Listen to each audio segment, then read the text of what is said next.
Tembang Tantangan, karya Singgi Hadi Mintarja, Jilid 20. Kau sudah menyaksikan perang tanding yang aku lakukan di Ngadireja. Kau pun bahkan sudah mengalami perang tanding di Ngadireja dengan lawan yang sama dengan lawan yang aku hadapi.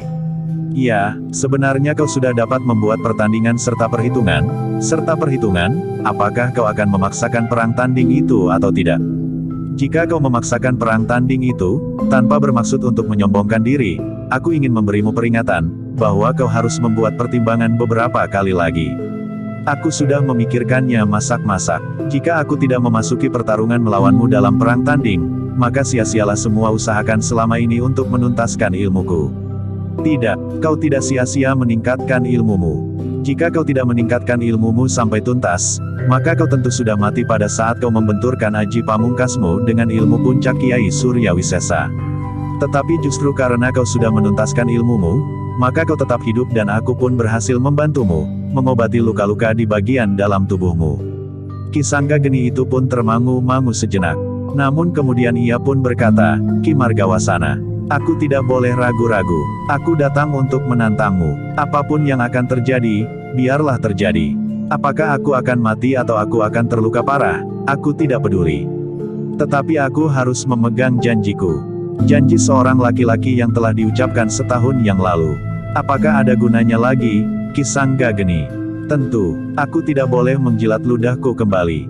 Apa yang telah kau janjikan waktu itu? Aku datang untuk membunuhmu setahun lagi.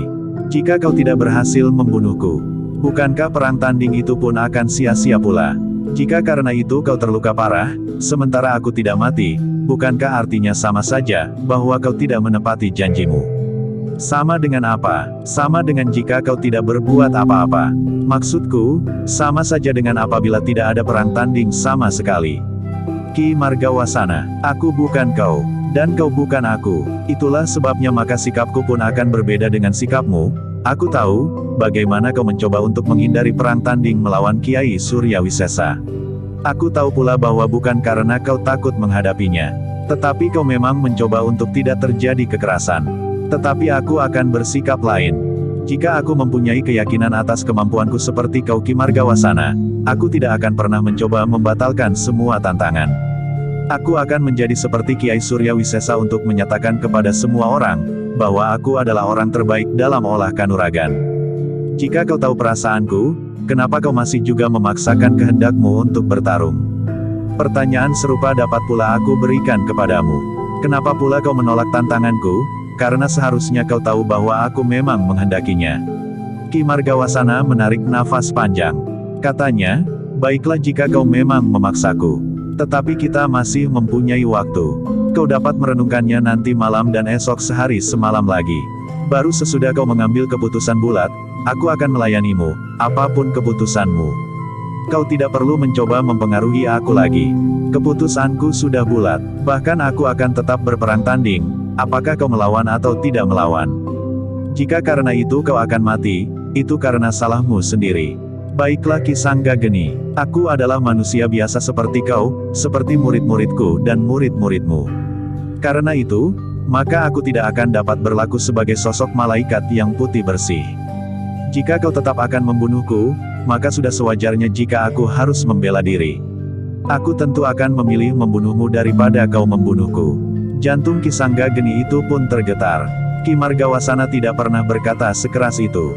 Tetapi Ki Sanggageni pun sadar, bahwa kesabaran Ki Margawasana tentu ada batasnya. Namun untuk menyamarkan getar jantungnya Ki Sanggageni itu pun berkata, bagus. Pernyataanmu seperti itulah yang aku tunggu. Ki Sanggageni pun kemudian meninggalkan Ki Margawasana untuk menemui kedua muridnya. Besok lusa, aku akan memasuki arena perang tanding melawan Ki Margawasana. Apakah Ki Margawasana telah memaksa guru untuk melawannya dalam perang tanding? Bertanya salah seorang muridnya. Bukan Ki Margawasana yang memaksakan kehendaknya untuk berperang tanding. Tetapi aku. Kenapa guru? Bukankah kita sudah dapat mengukur tataran ilmu Ki Margawasana? Kau akan mengatakan bahwa ilmunya lebih tinggi dari ilmuku sehingga aku tidak akan mampu melawannya. Kedua orang muridnya itu hanya dapat saling berpandangan. Sudahlah. Jangan hiraukan lagi. Aku datang kemari memang untuk menantangnya berperang tanding. Adalah tidak pantas jika aku mengurungkannya setelah aku tahu, bahwa tingkat kemampuannya sudah lebih tinggi dari tingkat kemampuanku. Bukankah dengan demikian berarti bahwa aku menjadi ketakutan untuk menghadapinya, sehingga untuk menyelamatkan diri aku membatalkan perang tanding itu? Seorang di antara kedua muridnya itu memberanikan diri bertanya, tetapi bukankah Ki Margawasana sendiri juga ingin membatalkannya? Ia terlalu sombong. Kelak ia akan mengatakan bahwa aku telah mencabut tantanganku karena aku menjadi ketakutan. Guru berkata muridnya yang lain, menurut pengenalanku atas Ki Margawasana, agaknya Ki Margawasana bukan seorang yang terlalu membanggakan dirinya sendiri. Ki Sanggageni menarik nafas panjang. Katanya yang seolah-olah ditujukan kepada dirinya sendiri, ya. Ki Margawasana memang bukan seorang yang sombong. Tetapi lalu kenapa aku berada di sini jika aku tidak menantangnya berperang tanding? Tidak ada apa-apa, berkata salah seorang muridnya, tiba-tiba saja kita sudah berada di sini. Ki Sanggageni menarik nafas panjang. Namun Ki Sanggageni itu pun kemudian melangkah pergi. Di luar sadarnya ia pun kemudian duduk di atas sebuah batu di pinggir belumbang sambil memandangi berbagai jenis ikan yang berenang di dalam air yang jernih. Kedua orang muridnya juga mengikutinya dan duduk pula di pinggir belumbang itu. Tetapi mereka tidak mengatakan apa-apa. Mereka sadar bahwa gurunya memang sedang bingung. Namun menurut kedua orang murid Ki Sanggageni itu, bukan Ki Margawasana lah yang sombong, tetapi Ki Sanggageni lah yang ternyata seorang yang sangat sombong. Sementara itu, di dalam gubuknya, Ki Margawasana pun telah memanggil kedua orang muridnya pula. Pada saat-saat terakhir, Ki Margawasana menyadari bahwa kemampuan Ki Udiana dan Wikan masih mampu ditingkatkan lagi. Ki Margawasana pun merasa perlu untuk mengangkat kedua muridnya itu sampai pada tataran tertinggi ilmunya sebagaimana dimiliknya sendiri. Udiana, berkata Ki Margawasana perlahan, ternyata kalian harus menambah bekal kalian dengan tataran tertinggi ilmu yang selama ini kita pelajari. Ki Sanggageni pun telah menyempurnakan ilmunya pula, meskipun ia memilih jalan sesat untuk sampai ke tujuan. Meskipun demikian aku masih berharap bahwa nurani Ki Sanggageni masih belum tertutup, sehingga masih sempat menguak jaringan ilmu sesatnya untuk menyusupkan kesadaran kemanusiaannya. Ia tentu masih dapat melepaskan diri dari ikatan ilmu sesat itu, meskipun dengan demikian, ia harus mengulangi setidaknya 1 tahun untuk mencapai tataran sebagaimana dicapainya sekarang, namun terlepas dari ilmu iblisnya. Ki Udiana dan Wikan hanya mengangguk-angguk saja. Karena itu Udiana dan kau Wikan, aku ingin menyerahkan kitab itu segera kepada kalian berdua. Kalian harus dapat mempelajari tataran terakhir ilmumu dalam waktu 1 tahun. Jika kalian berhasil, maka kalian akan mencapai tingkat sebagaimana aku capai sekarang. Bahkan dengan tenaga kewadagan kalian yang masih lebih muda daripadaku, sedangkan bekal-bekal kalian pun sudah lengkap, maka kalian tentu akan dapat menjalani laku kurang dari 1 tahun, atau bahkan hanya separuh dari waktu yang seharusnya dibutuhkan untuk itu. Terima kasih atas kepercayaan guru kepada kami berdua, sahut Ki Udiana sambil mengangguk hormat. Ternyata kalian sangat memerlukannya. Kalau aku masih belum memberikan kitab itu sebelumnya, maka aku berniat untuk menjajaki kemungkinan menjalani laku yang berat itu. Jika aku yang tua, dengan unsur kewadagan yang sudah mendekati senja masih sanggup melakukannya, maka kalian pun tentu akan sanggup pula melakukannya. Kami akan mencoba dengan sekuat tenaga serta kemampuan kami guru. Jangan ragu-ragu, jalani laku yang ditunjukkan dalam kitab itu. Kau tidak perlu pergi kemana-mana. Segala sesuatunya dapat kau lakukan di dalam sanggar tertutup, sanggar terbuka serta di alam terbuka di sekitar padepokanmu itu. Ya, guru, tetapi kalian harus menjaga agar mereka yang masih belum berhak untuk mendalami laku puncak itu, jangan mencoba-coba untuk menyadapnya. Mungkin karena ingin tahunya maka seseorang telah memperhatikan latihan-latihan yang kalian lakukan. Kemudian tanpa bimbingan yang pantas mereka mencoba melakukannya pula. Jika itu terjadi, maka laku itu akan membahayakan mereka yang mencobanya. Aku mengerti guru. Kelak, jika saatnya tiba, kalian berdua dapat memilih 1-2 orang untuk mewarisi ilmu itu. Pilihan kalian bukan hanya sekedar melihat kemampuan dasar-dasar ilmu serta dukungan kewadagan semata-mata, tetapi lebih penting dari itu, adalah landasan kejiwaan mereka. Ilmu puncak itu tidak akan dapat dipergunakan untuk sembarang kepentingan, apalagi jika seseorang memasuki jalan sesat. Maka ilmu itu sendiri akan melakukan perlawanan, sehingga sangat membahayakan bagi orang yang merasa dirinya menguasainya. Ki Udiana dan Wikan mendengarkan pesan-pesan itu dengan sungguh-sungguh. Sekali-sekali mereka pun mengangguk-angguk, sebagai isyarat bahwa mereka memahami pesan-pesan Ki Margawasana itu. Malam itu, Ki Margawasana telah memberikan beberapa pesan terpenting kepada kedua orang muridnya, sementara seperti malam sebelumnya Ki Sanggageni dan kedua orang muridnya lebih senang berada di luar. Bawa kitab itu jika kau kembali ke padepokan, berkata Ki Margawasana kepada kedua orang muridnya yang terdekat itu. Dengan demikian, maka aku berharap, bahwa orang yang berada di pucuk pimpinan padepokan kalian adalah orang-orang yang benar-benar dapat dipercaya dan mampu melindungi seluruh padepokan itu dari kemungkinan buruk yang dapat saja datang setiap saat. Terima kasih Guru, kami akan berusaha untuk berbuat sebaik-baiknya bagi padepokan kita. Syukurlah. Dalam 2 hari ini aku masih menunggu keputusan Ki Sanggageni. Apakah ia benar-benar ingin berperang tanding atau penyelesaian yang lain? Jika saja ia menemukan sepeletik sinar terang di hatinya, maka aku berharap akan terjadi perubahan sikapnya. Mudah-mudahan nuraninya masih mampu melawan pengaruh iblis yang telah mencengkamnya. Mudah-mudahan Guru, aku harap bahwa kau tidak tergesa-gesa kembali ke padepokan. Tunggu sampai 2 hari lagi. Tentu Guru, kami sama sekali tidak tergesa-gesa. Bahkan sampai kapanpun kami akan menunggu perintah Guru. Ki Margawasana tersenyum. Namun katanya, tetapi sebelum kalian beranjak pulang ke padepokan, biarlah kitab itu ada padaku lebih dahulu. Ya, Guru, jawab Ki Udiana. Malam itu, Ki Sanggageni tidak ingin diganggu oleh murid-muridnya. Ki Sanggageni justru telah menyendiri. Ia masih saja dililit oleh kebimbangan. Apa yang sebaiknya dilakukannya? Pada batas tertentu Ki Margawasana akan kehabisan kesabaran, berkata Ki Sanggageni di dalam hatinya. Ia tentu tidak ingin mati seperti yang dikatakannya. Ia tentu memilih membunuh lawannya daripada dibunuh. Dan itu tentu akan dapat dilakukannya atasku, meskipun mungkin ia juga terluka sebagaimana saat ia bertempur melawan Kiai Suryawisesa. Namun ternyata yang terpenting yang membuatnya bimbang, bukannya kematiannya. Bagi Ki Sanggageni, kemungkinan mati dalam satu benturan kekerasan sama besarnya dengan kemungkinan untuk hidup. Namun ada sesuatu yang tidak dikenalnya telah mulai bergetar di hatinya. Untuk apa sebenarnya aku berkelahi? Pertanyaan itu tiba-tiba saja telah menggelitik perasaannya. Ki Sanggageni itu pun menarik nafas panjang. Malam itu Ki Sanggageni hanya dapat tidur menjelang dini di sebuah lincak panjang di kebun belakang. Ia masih mempunyai waktu 1 hari 1 malam lagi untuk membuat pertimbangan-pertimbangan menjelang perang tanding melawan Ki Margawasana. Kenapa Ki Margawasana dapat menguasai dirinya untuk menghindari perkelahian? Semakin lama hati Ki Sanggageni itu menjadi semakin lunak. Apalagi ketika di hari itu ia melihat murid-muridnya yang sibuk mengerjakan berbagai pekerjaan bersama Wikan. Mereka seakan-akan sudah lama berkenalan dengan akrab. Sehari penuh Ki Sanggageni nampak lebih banyak merenung. Ada semacam benturan yang terjadi di dalam dirinya. Ketika malam kemudian turun lagi, maka Ki Sanggageni itu telah pergi menyusup di antara pepohonan di bukit kecil itu. Di hadapan sebatang pohon yang besar, Ki Sanggageni itu berlutut. Seakan-akan ia berlutut di hadapan patung wajah iblis di dalam goa di dekat padepokannya. Dengan memusatkan nalar budinya, Ki Sanggageni itu seakan-akan melihat wajah iblis itu melekat pada sebatang pohon raksasa di hadapannya itu. Beberapa saat kemudian, ia melihat mata wajah iblis itu bagaikan menyala. Kemudian dari mulutnya terjulur lidah api.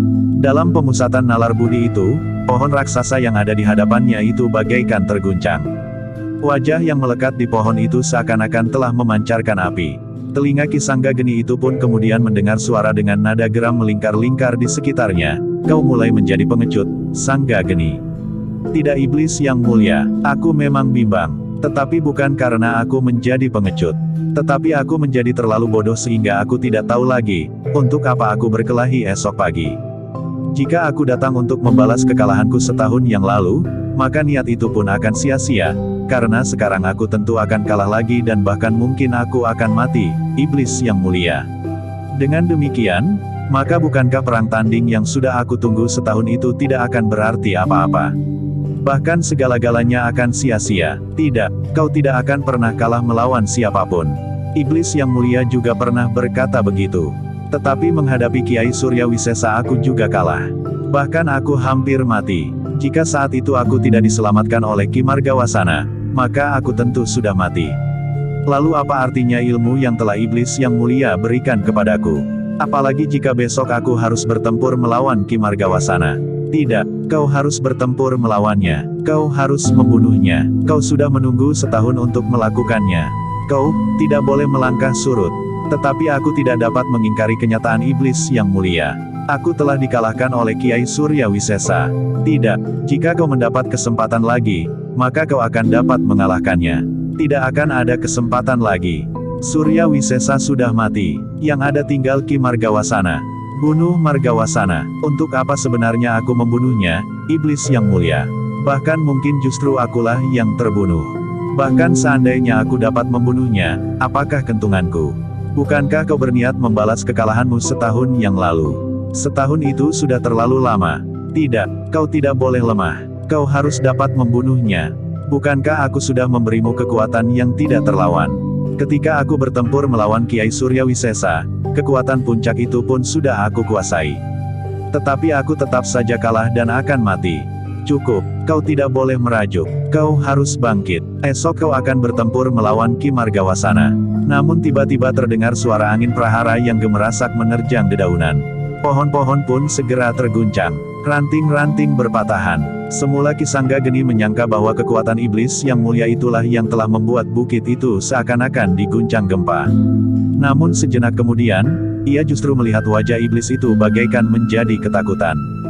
Sanggageni, apa yang terjadi? Ki Sanggageni itu termangu-mangu. Tetapi ia sadar, bahwa yang mengguncang bukit itu bukan kekuatan iblis yang mulia. Pepohonan raksasa itu pun kemudian bagaikan diputar angin putar beliung yang dahsyat telah melanda bukit kecil itu. Wajah iblis yang matanya bagaikan menyala itu ternyata tidak berdaya menghadapi goncangan-goncangan yang dahsyat. Bahkan pohon raksasa tempat wajah itu menempel pun telah berguncang pula. Sanggageni, Sanggageni, kau ada di mana, Guru? Iblis yang mulia, aku ada di sini. Tolong aku Sanggageni. Tempat aku melekatkan diri ini telah terguncang-guncang. Aku menjadi kesakitan. Guru iblis yang mulia, apa yang terjadi? Angin putar beliung. Aku tidak mampu mengatasinya. Tolong aku, Sanggageni. Tolong aku. Bagaimana aku dapat menolong Guru? Bahkan aku akan minta tolong kepada Guru. Tolong aku, tolong aku. Pohon raksasa itu benar-benar telah terguncang, sehingga daunnya pun telah berguguran. Wajah iblis itu pun nampak benar-benar menjadi ketakutan. Nyala di matanya yang kemerah-merahan itu sudah padam. Lidah apinya pun tidak lagi menyembur dari mulutnya. Guru, iblis yang mulia, apa yang terjadi? Suara wajah yang disebut iblis yang mulia itu pun menjadi semakin kabur, sehingga akhirnya wajah itu bagaikan tersayat dan hanyut berserakan. Iblis yang mulia panggil Ki Sanggageni. Tetapi wajah iblis yang mulia itu pun telah hancur. Prahara itu masih berlangsung beberapa saat. Angin putar beliung masih saja memutar pepohonan serta dahan dan dedaunan. Suaranya gemerasak seperti lampor yang mendahului banjir bandang menjelang senja hari. Sejenak kemudian, perlahan-lahan maka angin putar beliung itu pun menjadi semakin perlahan. Semakin lama semakin lunak, sehingga akhirnya berhenti sama sekali. Yang ada di hadapan Ki Sanggageni adalah sebatang pohon raksasa. Wajah iblis yang mulia itu sudah tidak ada lagi. Namun tiba-tiba saja terdengar suara seseorang yang bertanya, "Ada apa?" Ki Sanggageni. Ketika Ki Sanggageni berpaling, maka di antara pohon-pohon raksasa ia melihat sosok seseorang yang berdiri tegak. "Ada apa Ki Sanggageni?" Pertanyaan itu terdengar lagi. Ki Sanggageni pun kemudian dapat mengenali suara itu. Ia pun kemudian telah bergumam, "Ki Margawasana. Ya, kaulah yang telah bermain dengan angin prahara itu. Kau telah menghancurkan pepundenku, wajah iblis yang mulia. Di manakah wajah iblis yang mulia itu?" "Di sini, melekat pada batang pohon raksasa ini." "Kau bermimpi. Tidak ada wajah siapa-siapa. Yang ada di hadapanmu itu adalah sebatang pohon raksasa. Pohon nyamplung yang umurnya sudah lebih dari 100 tahun. Wajah itu ada di sini." "Tidak, aku melihatnya. Aku berbicara dengan wajah itu." "Tidak, kau tidak melihat apa-apa. Tetapi kekuatan angan-anganmu lah yang mewujudkan gambaran wajah itu. Bukan kekuatan angan-anganku." Mata wajah iblis yang mulia itu menyala. "Kau yang menyalakannya." Dari mulutnya menjulur lidah api. "Ilmumu adalah ilmu yang kau sadap dari inti kekuatan api. Siapakah yang mengajarkan aku menjalani laku untuk menguasai ilmu itu? Apakah kau pernah mempunyai kitab yang memuat ajaran tentang ilmumu itu?" "Ya, tetapi kitab itu sudah disentuh lidah iblis yang mulia sehingga terbakar menjadi debu." "Kau sendirilah yang membakarnya." "Aku." "Ya, kau. Renungkan kembali apa yang pernah terjadi padamu. Pada laku yang pernah kau jalani. Lihatlah dengan mata hatimu yang terang. Bukan mata hatimu yang buram karena kau telah kehilangan kepribadianmu. Kau telah menyerahkan dirimu sendiri kepada iblis, sedangkan kau sendirilah yang telah membiarkan iblis itu menguasai hatimu, menguasai perasaanmu dan akhirnya seluruh kepribadianmu. Ki Sanggageni itu pun termangu-mangu sejenak. Sementara Ki Margawasana itu pun berkata, aku mencoba membantumu, memisahkan kau dengan berhala yang telah kau ciptakan sendiri. Sekarang, kau mempunyai kesempatan untuk kembali ke kepribadianmu. Terserah kepadamu, apakah kau akan tetap membiarkan dirimu diperbudak oleh berhala yang kau ciptakan sendiri, atau kau ingin bangkit dan menguasai dirimu sendiri. Ki Sanggageni itu pun telah dicengkam oleh kebimbangan. Seandainya iblis yang mulia itu telah datang kepadanya dan hinggap pada sebatang pohon nyamplung raksasa itu, maka iblis yang mulia itu sudah dikalahkan oleh Ki Margawasana. Ki Margawasana itu pun kemudian membiarkan Ki Sanggageni merenungi dirinya sendiri.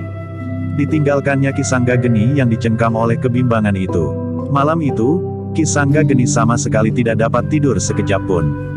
Ia masih saja duduk menghadapi sebatang pohon nyamplung raksasa itu. Baru di dini hari, salah seorang muridnya memberanikan diri untuk memanggilnya perlahan, "Guru.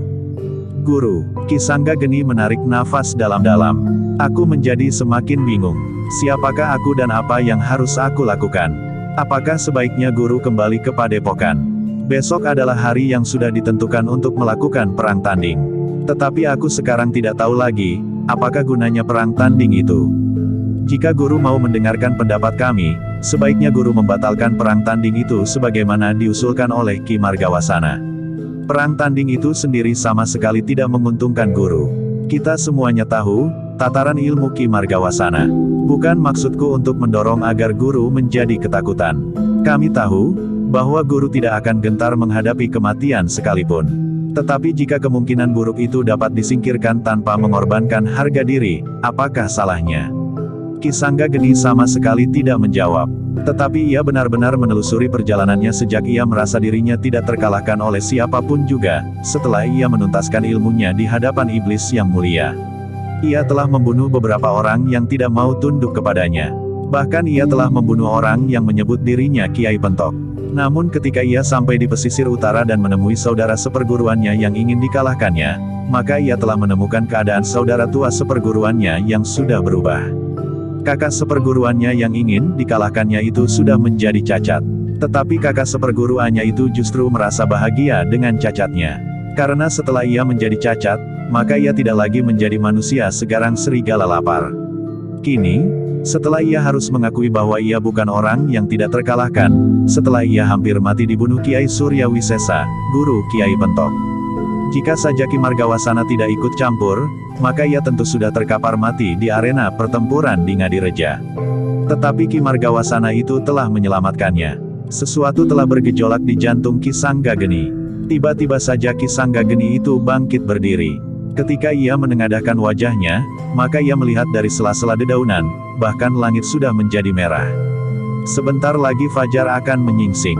Aku harus menemui Ki Margawasana, geram Ki Sanggageni. Untuk apa guru? Bertanya muridnya. Tetapi Ki Margawasana tidak menjawab. Ia pun dengan tergesa-gesa pergi ke rumah yang berada di puncak bukit kecil itu. Ketika ia berdiri di depan rumah itu, pintu rumah itu sudah terbuka.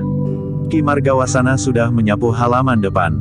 Sementara Ki Udiana menimba air mengisi pakiwan, sedangkan Wikan berada di dapur. Ki Margawasana berkata Ki Sanggageni setelah ia berdiri di hadapan Ki Margawasana, "Hari ini aku berjanji untuk menantangmu berperang tanding." Ki Margawasana yang masih memegang sapu lidi bergagang bambu cendani menarik nafas panjang. "Lalu, apa yang kau kehendaki?" bertanya Ki Margawasana. "Ki Margawasana, ternyata aku adalah seorang pengecut. Ternyata aku tidak berani lagi memasuki arena perang tanding itu. Aku sama sekali tidak takut mati. Tetapi aku tidak tahu, bahwa ada sesuatu yang telah mencegahku, yang aku tidak berani melanggarnya. Karena itu, aku minta maaf, bahwa aku sangat mengecewakanmu. Aku mencabut tantanganku." Ki Margawasana menarik nafas panjang. Dengan nada berat ia pun berkata, "Syukurlah, Ki Sanggageni. Agaknya telah memancar sinar terang di hatimu. Pada saat-saat terakhir kau telah melihat jalan yang seharusnya kau lalui. Aku menjadi sangat gembira, bahwa aku tidak harus memasuki perang tanding serta mempertaruhkan nyawa. Sedang persoalannya tidak jelas sama sekali dan tidak pantas untuk ditebus dengan kematian salah seorang di antara kita. Kau atau aku, yang pasti Ki Margawasana, jika perang tanding itu berlangsung, maka akulah yang akan mati. Tetapi seperti yang sudah aku katakan, bukan kematian itulah yang aku cemaskan. Aku mengerti, gejolak yang terjadi di dalam jantungmu itu adalah pertanda, bahwa kau telah terenggut dari kuasa iblis itu. Sekarang kau telah berhasil memiliki kepribadianmu kembali. Kau akan lebih banyak berbicara dengan nuranimu sendiri daripada berbicara dengan iblis. Aku mengerti, Ki Margawasana.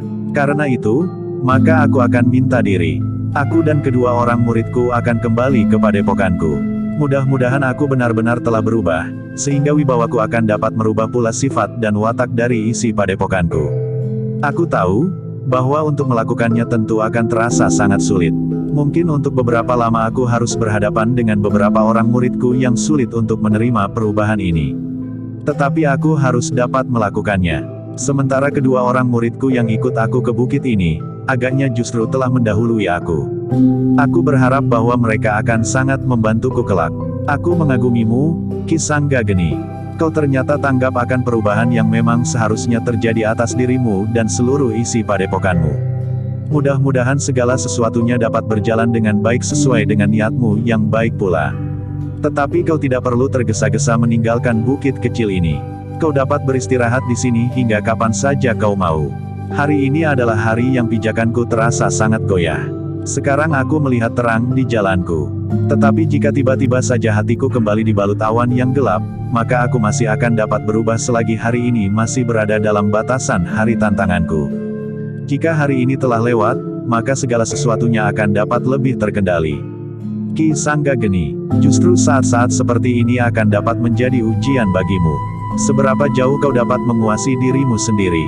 Seberapa jauh kau mampu berpijak pada sikap bijaksanamu?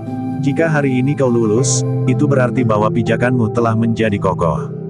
Pada kesempatan lain, hatimu tidak lagi mudah goyah oleh godaan apapun. Bahkan godaan iblis sekalipun. Tetapi jika aku gagal, jika kau gagal, biarlah kau gagal hari ini di sini. Mungkin aku masih dapat memberimu peringatan. Tetapi jika kau gagal menguasai dirimu di tempat lain tanpa ada orang yang dapat mengendalikannya, maka kau akan menjadi orang yang sangat merugikan sesamamu. Kau akan menjadi orang yang memusuhi sesamamu sebagaimana dilakukan oleh Kiai Pentok. Ki Sanggageni menarik nafas panjang. Ia pun kemudian berkata dengan suara yang lemah, "Baiklah Ki Margawasana.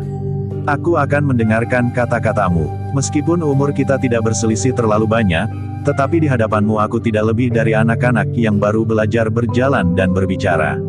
Tetapi justru karena itu, aku akan berterima kasih kepadamu. Kapan-kapan aku akan pergi lagi ke pesisir utara untuk menemui saudara tua seperguruanku.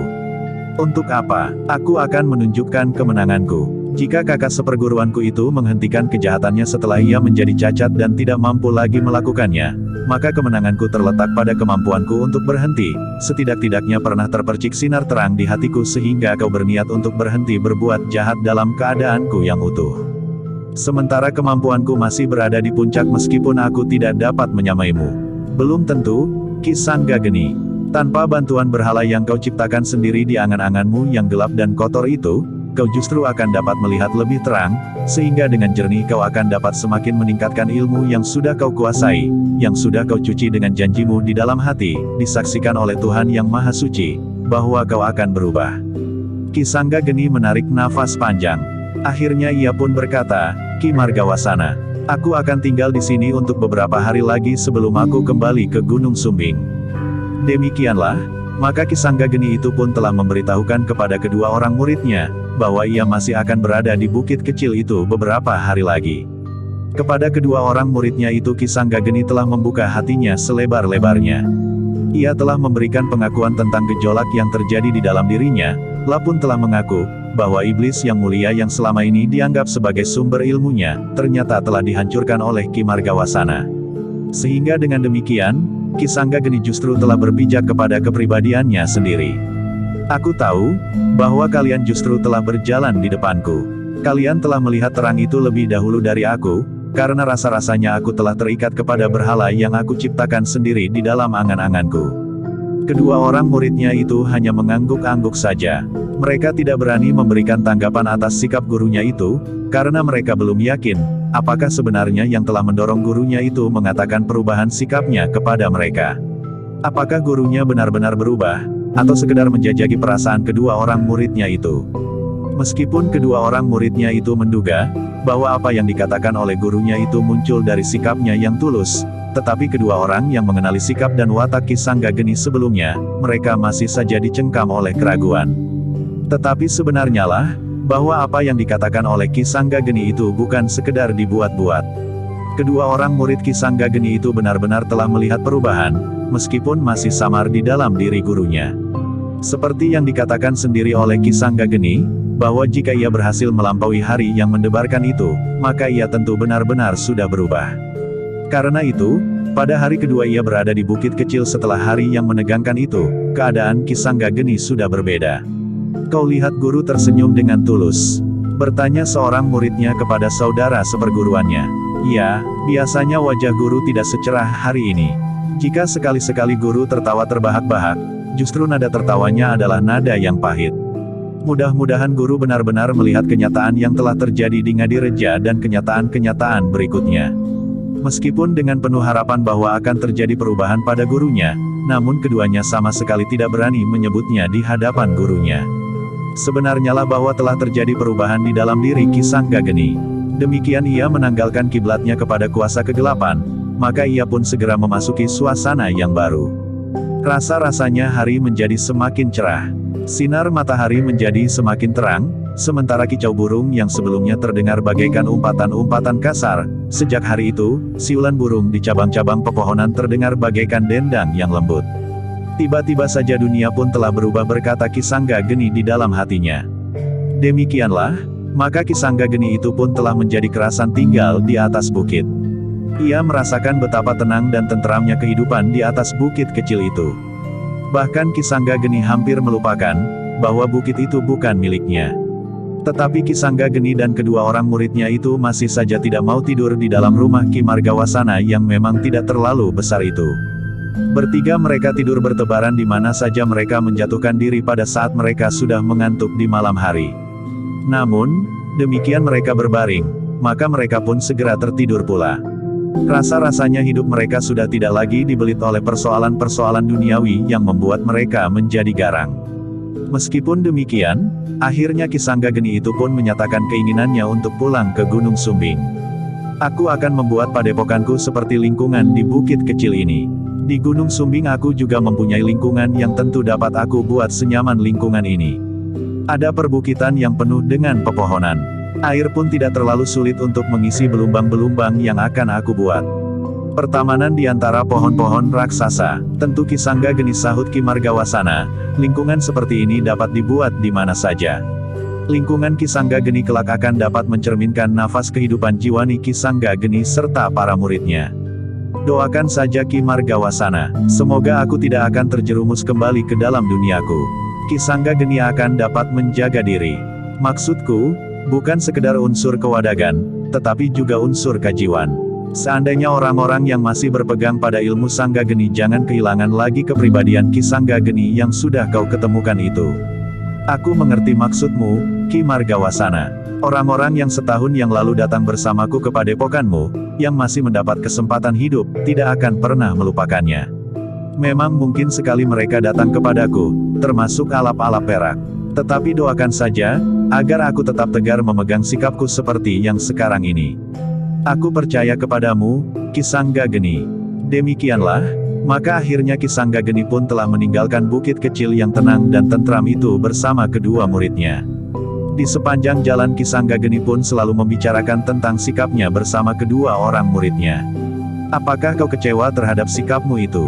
Sikap guru sebuah perguruan yang tidak runtut, karena tiba-tiba saja telah menggagalkan sebuah janji yang pernah diucapkan. Tidak, guru. Kami justru mensyukuri sikap seorang guru yang tidak meninggalkan kenyataan yang dihadapinya. Mungkin kau tahu, apa yang telah terjadi di Ngadireja. Kematian Kiai Pentok, perang tanding yang hampir saja membunuhku melawan Kiai Suryawisesa. Kemudian perang tanding antara Ki Margawasana melawan Kiai Suryawasesa. Tetapi bagaimana dengan mereka yang tidak melihat kenyataan yang dapat merubah sikap dan pandangan hidup mereka? Guru dan kami berdua akan dapat memberikan kesaksian kita guru. Tetapi akan sangat berbeda dengan mereka yang melihat kenyataan itu sendiri sebagaimana kalian berdua. Memang guru, tetapi lambat laun, mereka akan dapat mengerti. Sementara itu, mereka yang tidak mau mengerti, maka mereka akan dapat meninggalkan padepokan kita di kaki Gunung Sumbing itu. Ki Sanggageni mengangguk-angguk. Namun untuk beberapa lama mereka sempat merenungi beberapa kemungkinan yang akan terjadi di padepokan mereka. Dalam pada itu, sepeninggal Ki Sanggageni Ki Margawasana mempunyai kesempatan yang lebih luas untuk membuka pintu nalar budi kedua muridnya untuk merambah ke laku terakhir pada tataran tertinggi ilmu yang dikuasinya. Di sanggar tertutup, bahkan di sanggar terbuka, Ki Margawasana telah memberikan beberapa petunjuk agar kedua muridnya itu menjadi lebih cepat menguasai ilmu pada tataran tertinggi itu. Jika kalian kembali ke padepokan, bawa kitab itu. Tetapi kalian berdua harus menjadi sangat berhati-hati menyimpannya. Orang yang menguasai ilmu dari kitab itu pada tataran tertinggi, akan memiliki ilmu yang jarang ada duanya, meskipun aku tetap berpendapat bahwa yang betapapun tingginya masih saja ada yang lebih tinggi atau masih tetap saja mempunyai kelemahan-kelemahannya yang akan memungkinkan orang itu dapat dikalahkan. Bahkan oleh mereka yang dianggap lemah sekalipun. Kami mengerti guru, jika ilmu yang tercakup di dalam kitab itu pada tataran tertinggi dapat dikuasai oleh seorang yang tidak bertanggung jawab, maka ilmu itu justru akan dapat mendatangkan bencana. Ya, guru, karena itu, sekali lagi aku pesan, kalian harus berhati-hati sekali. Kelak, jika kalian ingin mewariskan ilmu itu, kalian harus memilih dengan sangat teliti. Kalian tidak perlu tergesa-gesa, karena ilmu kalian pada dasarnya sudah dapat diandalkan. Ilmu puncak pada tataran tertinggi itu hanya diperlukan pada saat yang paling gawat. Demikianlah, maka beberapa hari kemudian, Ki Udayana dan Wikan pun telah minta diri. Ki Margawasana tidak menahan mereka lebih lama lagi, karena padepokan mereka tentu sangat memerlukan keberadaan Ki Udayana dan Wikan. Karena itulah, maka di hari berikutnya, pagi-pagi sekali, Ki Udayana dan Wikan pun telah mempersiapkan diri untuk meninggalkan bukit kecil itu, kembali ke padepokan. Seperti yang dikatakan oleh Ki Margawasana, maka kitab yang sangat berharga, yang memuat ilmu pada tataran terakhir dari perguruan yang dipimpin oleh Ki Udayana itu telah diserahkan kepada Ki Udayana. Jaga kitab ini baik-baik, bukan sekedar wujud kewadagan kitab ini, tetapi juga isi serta makna yang terkandung di dalamnya. Kitab ini bukan sekedar wujud yang aku serahkan kepadamu. Bukan pula sekedar ilmu yang sangat tinggi yang dapat kalian capai dengan laku yang berat. Tetapi juga arti dari penguasaan ilmu itu bagi sesama. Ya, guru, kami mengerti. Meskipun kau kuasai ilmu itu dengan sangat baik, tetapi ilmu tidak akan banyak berarti jika tidak kau amalkan terhitung muda, yang mungkin darahnya masih lebih panas daripada pamanmu Udayana. Namun kemudahanmu akan memberikan kesempatan kepadamu lebih luas daripada pamanmu untuk mengamalkan ilmu itu. Selebihnya, penguasaan ilmu itu tidak akan dapat terpisah dari kedekatan kalian Sang Maha Pencipta. Keduanya pun mendengarkannya dengan sungguh-sungguh serta berjanji di dalam hati untuk sejauh mungkin dapat melakukan pesan-pesan gurunya itu. Ketika kemudian langit menjadi semakin cerah, maka keduanya pun telah siap untuk berangkat. Setelah minum minuman hangat serta makan ketela pohon rebus yang masih mengepul, maka keduanya pun telah meninggalkan bukit kecil itu. Sejenak kemudian, ketika mereka telah berada di bulak yang panjang dan masih sepi, maka mereka pun telah melarikan kuda mereka lebih kencang. Tetapi demikian mereka memasuki jalan yang lebih ramai, maka mereka pun sedikit memperlambat lari kuda mereka. Bahkan demikianlah, maka akhirnya Ki Sanggageni pun telah meninggalkan bukit kecil yang tenang dan tenteram itu bersama kedua muridnya. Di sepanjang jalan Ki Sanggageni pun selalu membicarakan tentang sikapnya bersama kedua orang muridnya. Udayana dan Wikan sempat memperhatikan hamparan sawah yang luas sekali. Sementara padinya yang mulai menguning bergoyang disentuh angin pagi yang lembut, sehingga nampak seperti gelombang kecil yang mengalir dari tepi sampai ke tepi. Di musim panen, padi akan melimpah di daerah ini, gumam Ki Udayana. Ia Wikan mengangguk-angguk, jika saja para petani tidak dipengaruhi oleh orang-orang yang sangat mementingkan diri sendiri, maka para petani itu tidak akan kekurangan di masa peceklik sekalipun. Tetapi kadang-kadang para petani itu sering terjebak ke dalam bujukan-bujukan yang sangat merugikan mereka. Para tengkulak hasil bumi kadang-kadang dengan licik telah menaburkan uang pinjaman sebelum padi itu dipetik. Pinjaman dengan bunga yang tinggi atau para petani harus mengembalikan dengan hasil sawah. Bahkan kadang-kadang pinjaman itu berwujud barang-barang yang tidak banyak berarti bagi mereka kecuali sekedar sebagai satu kebanggaan. Tetapi mereka tidak mengingat bahwa barang-barang yang dapat memberikan kebanggaan itu pada akhirnya akan menjerat mereka jika musim paceklik tiba. Para petani itu harus menjual kembali barang-barang itu dengan harga yang jauh lebih murah daripada saat mereka membelinya, justru kepada orang-orang yang telah membujuk mereka membeli barang-barang itu. Beberapa lama Ki Udiana dan Wikan berkuda menyusuri jalan bulak yang luas itu. Angin yang segar berhembus mengusap kulit mereka. Sementara langit pun menjadi semakin terang. Ketika cahaya matahari pagi mulai mengusap kulit mereka, maka terasa darah mereka pun menjadi hangat. Keringat mulai mengembun di tubuh mereka. Kuda mereka pun berlari terus. Jalan yang mereka lalui pun menjadi semakin ramai. Perempuan-perempuan yang pergi ke pasar berjalan cepat-cepat beriringan. Ada di antara mereka yang membawa hasil bumi mereka untuk dijual dan kemudian uangnya mereka belikan kebutuhan mereka sehari-hari seperti garam atau bahkan untuk membeli sepotong kain lurik atau selendang. Beberapa saat kemudian, Ki Udiana dan Wikan harus mengekang kudanya agar berjalan lebih berhati-hati ketika mereka melewati jalan yang melintas di depan sebuah pasar yang ramai. Nampaknya hari pasaran sekarang di pasar ini, Paman, berkata Wikan. Ki Udiana mengangguk-angguk. Katanya, iya, agaknya hari ini memang hari pasaran. Banyak penjual hasil bumi yang tidak mendapat tempat di dalam pasar sehingga mereka berjualan di pinggir jalan di depan pasar. Kita melihat-lihat sebentar, Paman. Apa yang akan kau lihat? Aku kadang-kadang tertarik melihat-lihat keadaan di dalam pasar. Hanya melihat-lihat. Aku mendengar suara pandai besi, tentu ada pandai besi di dalam pasar ini. Ki Udiana tersenyum. Kemanakannya ini memang banyak ingin tahu. Bahkan sejak kecil. Baiklah. Tetapi tidak terlalu lama keduanya pun kemudian menitipkan kuda-kuda mereka di penitipan kuda yang terdapat di samping pasar itu, sementara Ki Udiana dan Wikan pun kemudian masuk ke dalamnya.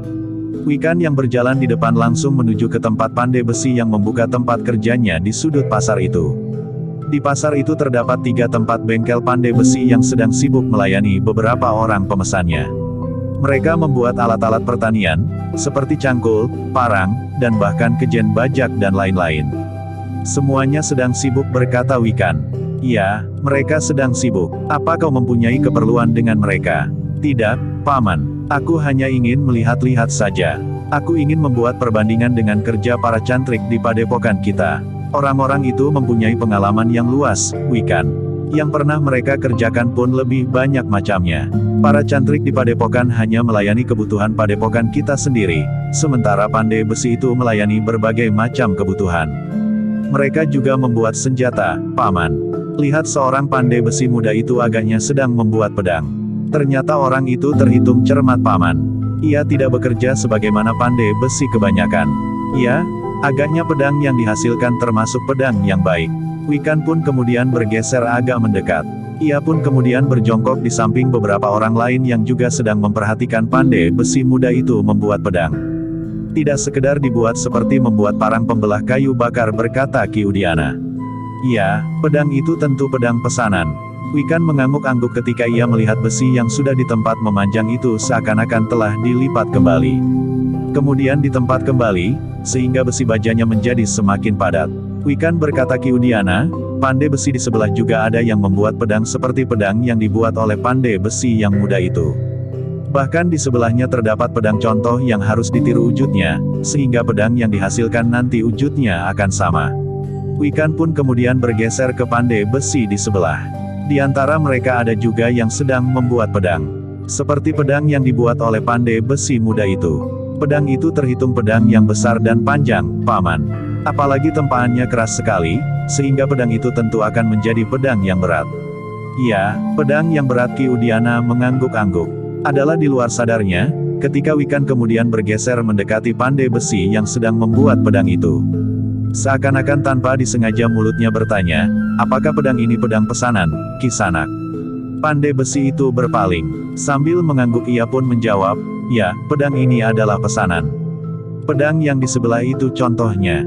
Iya, Wikan mengangguk-angguk. Bahkan kemudian ia pun berkata, apa aku boleh melihatnya? Silahkan, Kisanak. Asal tidak kau bawa pergi. Wikan tertawa. Katanya, mungkin aku akan membeli pedang seperti ini jika sudah ada yang siap. Wikan pun kemudian menimang contoh pedang yang terhitung besar dan panjang itu. Sayang Kisanak, jawab pandai besi itu, belum ada yang siap. Kami mendapat pesanan 13 pedang sejenis ini. Kami baru mulai sejak 3 hari yang lalu. Kami bersama beberapa orang kawan kami, mencoba membuat pedang yang baik, yang kuat dan kokoh seperti contohnya ini. Namun tiba-tiba saja seorang yang bertubuh tinggi dan besar telah menarik baju Wikan sambil menggeram, "Apa yang kau lakukan atas pedangku itu?" Oh, Wikan terkejut. Ia pun segera berpaling, "Maaf Kisanak. Aku hanya melihat-lihat saja. Pedang ini adalah pedang yang sangat baik." Kisanak pandai besi ini mengatakan, bahwa ia juga akan berusaha membuat pedang yang baik seperti pedang ini. "Letakkan pedang itu. Kau tidak berhak mengurusi pesanan kami. Berapapun kami memesan dan untuk keperluan apapun." "Baik, baik. Aku mengerti Kisanak. Sebenarnya lah bahwa aku hanya tertarik kepada wujud pedangmu itu. Terus terang, aku ingin memiliki pedang seperti itu." "Tidak, hanya kami bersaudaralah yang boleh memiliki pedang seperti itu. Meskipun kami tahu, bahwa buatan pandai besi di pasar ini, betapapun baiknya, tidak akan dapat menyamai pedangku itu. Tetapi setidak-tidaknya wujudnya akan mirip. Bahkan jika mereka membuat dengan sungguh-sungguh, akan menghasilkan pedang yang cukup baik pula." "Baiklah," berkata Wikan sambil meletakkan pedang itu, "aku tidak akan membuat pedang serupa itu baik pula. Tetapi bahwa kau memperhatikan pedangku dan bahkan ingin memilikinya itu pun telah sangat menarik perhatianku. Apakah kau ingin menyombongkan dirimu, bahwa kau adalah seorang yang memiliki ilmu pedang yang sangat tinggi?" "Tidak, tidak Kisanak. Sudah aku katakan, aku tertarik dan ingin memiliki pedang seperti itu. Tetapi aku bukan seorang yang memiliki ilmu pedang. Jangankan ilmu yang tinggi, sedangkan ilmu yang rendah pun aku tidak mempunyainya. Jadi untuk apa kau menginginkan pedang seperti itu?" "Aku hanya tertarik saja. Wujudnya, ukurannya dan hulunya yang tidak seperti kebanyakan pedang yang kita lihat." Tiba-tiba saja orang itu telah menarik lengan Wikan dan membawanya ke pintu gerbang pasar, menyusup di antara orang-orang yang menjadi semakin ramai di pasar itu. Bahkan beberapa orang yang menjadi semakin ramai di pasar itu. Bahkan beberapa orang sempat memperhatikan, seorang yang masih terhitung muda ditarik oleh seorang yang berwajah garang, berbadan tinggi dan besar. Ki Udiana tidak berbuat apa-apa. Tetapi ia mengikuti saja Wikan yang ditarik ke pintu gerbang dengan menyibakkan orang-orang yang semakin berdesakan di pasar itu. "Apa yang kau lakukan ini, Kisanak?" bertanya Wikan. "Keluarlah dari pasar ini dan kemudian pergilah jauh-jauh." "Nanti dulu, aku masih ingin membeli nasi megana dan dawet cendol. Pergilah sebelum aku melemparkan ke dalam parit di depan pasar ini." Wikan tidak melawan. Ia pun kemudian didorong keluar pintu gerbang pasar. Namun Wikan termangu-mangu sejenak ketika ia melihat beberapa orang yang juga bertubuh tinggi besar sebagaimana orang yang menyeretnya itu. Seorang di antara mereka pun bertanya, "Kenapa dengan anak itu sehingga kau harus menyeretnya keluar dari pasar? Anak ini sangat mencurigakan. Ia telah melihat-lihat contoh pedang yang kita pesan kepada pandai besi itu." Orang yang bertanya itu mengangguk-angguk. Sementara itu seorang yang lain, yang di dadanya ditumbuhi bulu dengan lebatnya melangkah mendekati Wikan sambil bertanya, "Apa kepentinganmu dengan pedang pesanan kami itu?" "Tidak apa-apa Kisanak. Tadi sudah aku katakan kepada Kisanak itu, bahwa aku hanya sekedar tertarik melihat pedang yang bagus itu. Bahkan yang hulunya agak lain dari kebanyakan pedang yang kita lihat. Selain itu, jarang sekali kita melihat pedang yang lurus dan tajam di kedua sisinya seperti sebilah keris. Apakah pedang itu akan kau curi?" "Tidak, tidak sama sekali. Aku hanya ingin melihat-lihat. Anak ini mau membelinya jika sudah ada yang jadi," berkata orang yang menyeret Wikan itu. "Ya, justru karena aku tertarik kepada wujudnya." Beberapa orang yang bertubuh tinggi besar seperti raksasa itu saling berdiam diri sejenak. Namun kemudian seorang di antara mereka berkata, "Pergilah. Jangan kembali lagi." "Baik, Kisanak. Aku akan pergi." Wikan pun kemudian melangkah surut. Tetapi tiba-tiba saja Wikan tidak dapat menahan ingin tahunya sehingga ia pun bertanya, "Menurut pandai besi itu, kalian memesan 13 pedang sejenis dengan contohnya itu. Apakah kelompok kalian terdiri dari 13 raksasa?" Orang-orang itu berpandangan sejenak. Namun kemudian mereka pun tertawa. Seorang di antara mereka bertanya, "Kenapa kau sebut 13 orang raksasa?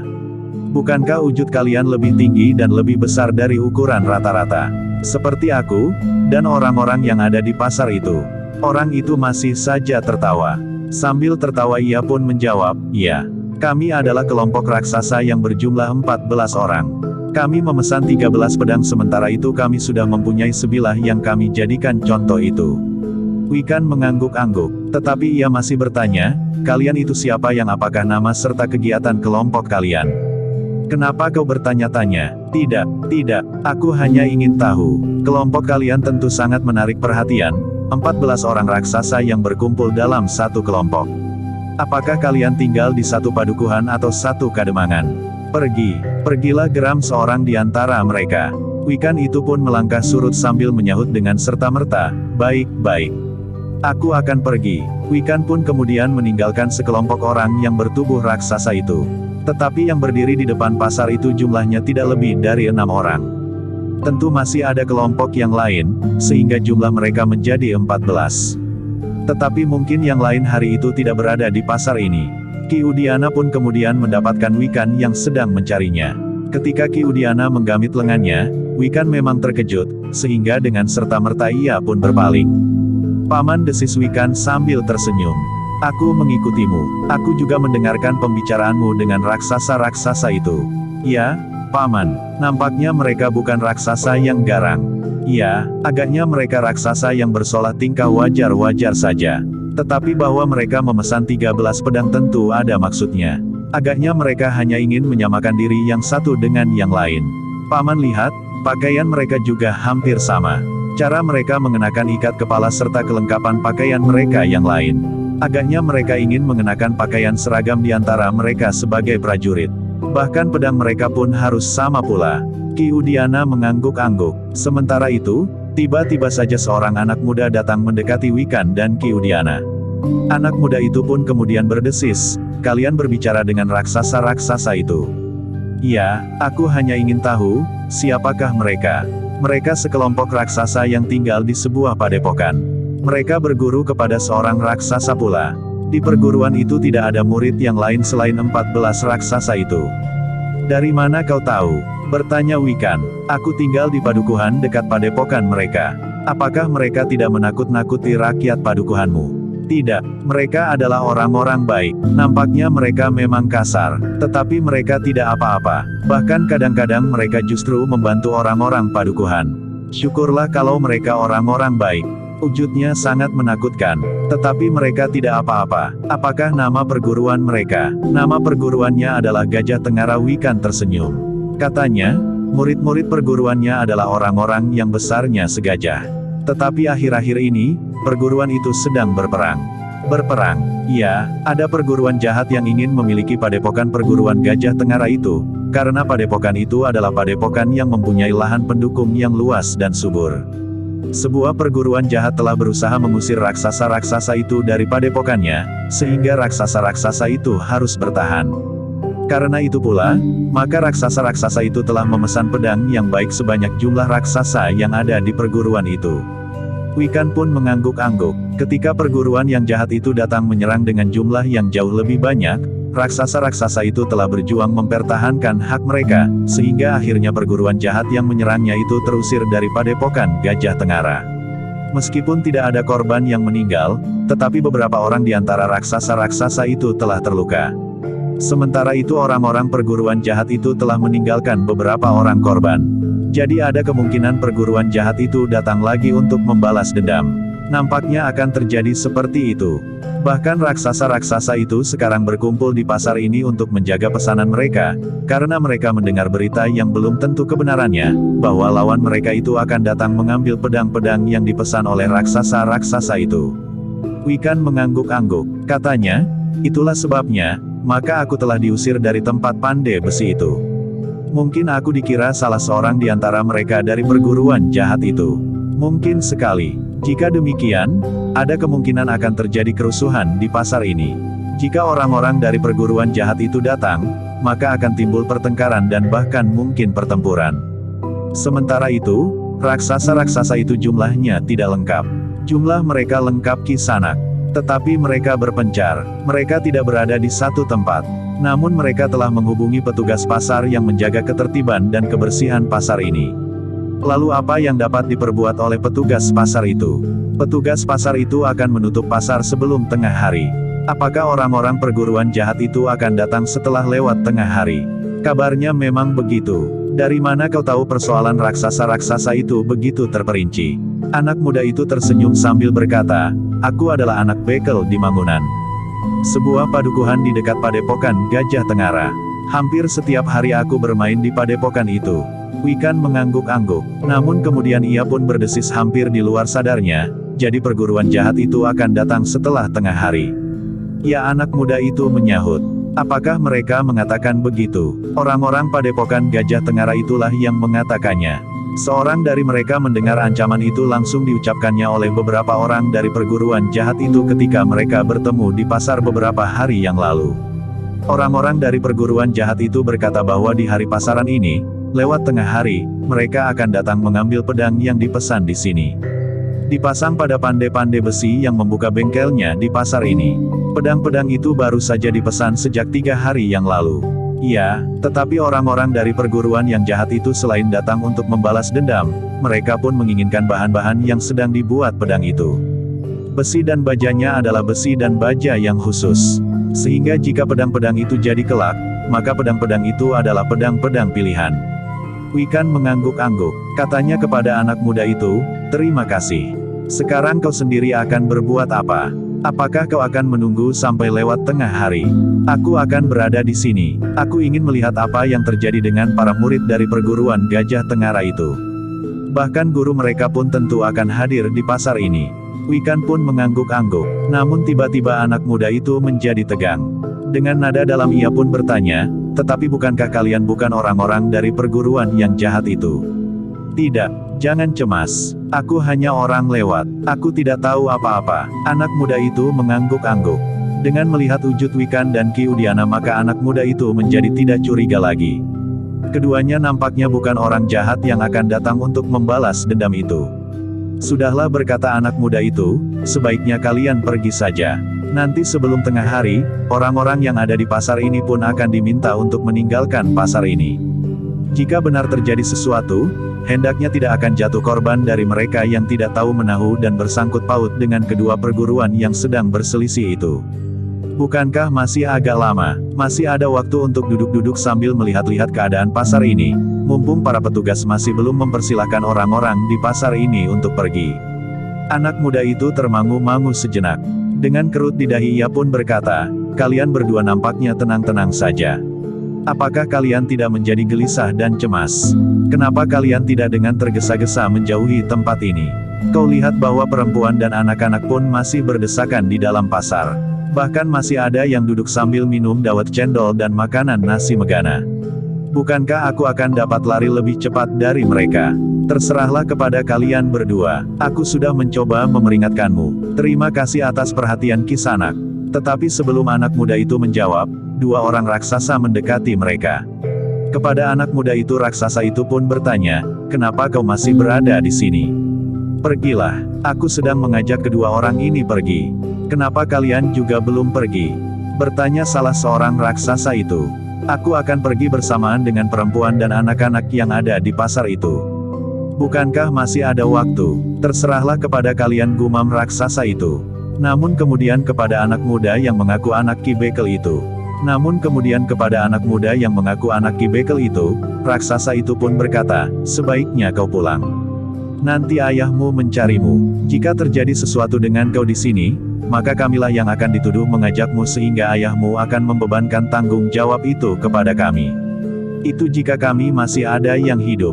Tetapi jika kami semuanya sudah terbunuh, maka ayahmu tentu tidak dapat lagi menyalahkan kami. Tidak, ayah tidak akan menyalahkan kalian. Aku sudah dewasa, sehingga aku harus mempertanggungjawabkan tingkah lakuku sendiri. Raksasa itu menarik nafas panjang. Kemudian ia pun berkata, hantu betina itu sangat bengis. Para pengikutnya pun menjadi bengis pula. Hantu betina, bertanya Wikan. Ya, mungkin kau sudah pernah mendengar nama Wora Waribang. Hantu betina yang selalu memakai pakaian yang serba merah. Ia adalah hantu betina yang sangat ditakuti. Karena itu, pergilah. Kalian yang muda-muda itu akan dapat ditangkapnya dan dijadikan budaknya. Wikan mengangguk-angguk. Sementara sambil melangkah pergi raksasa itu pun berkata, sebaiknya kalian mendengarkan kata-kataku. Tetapi anak muda itu pun berkata kepada diri sendiri, aku akan melihat apa yang akan terjadi.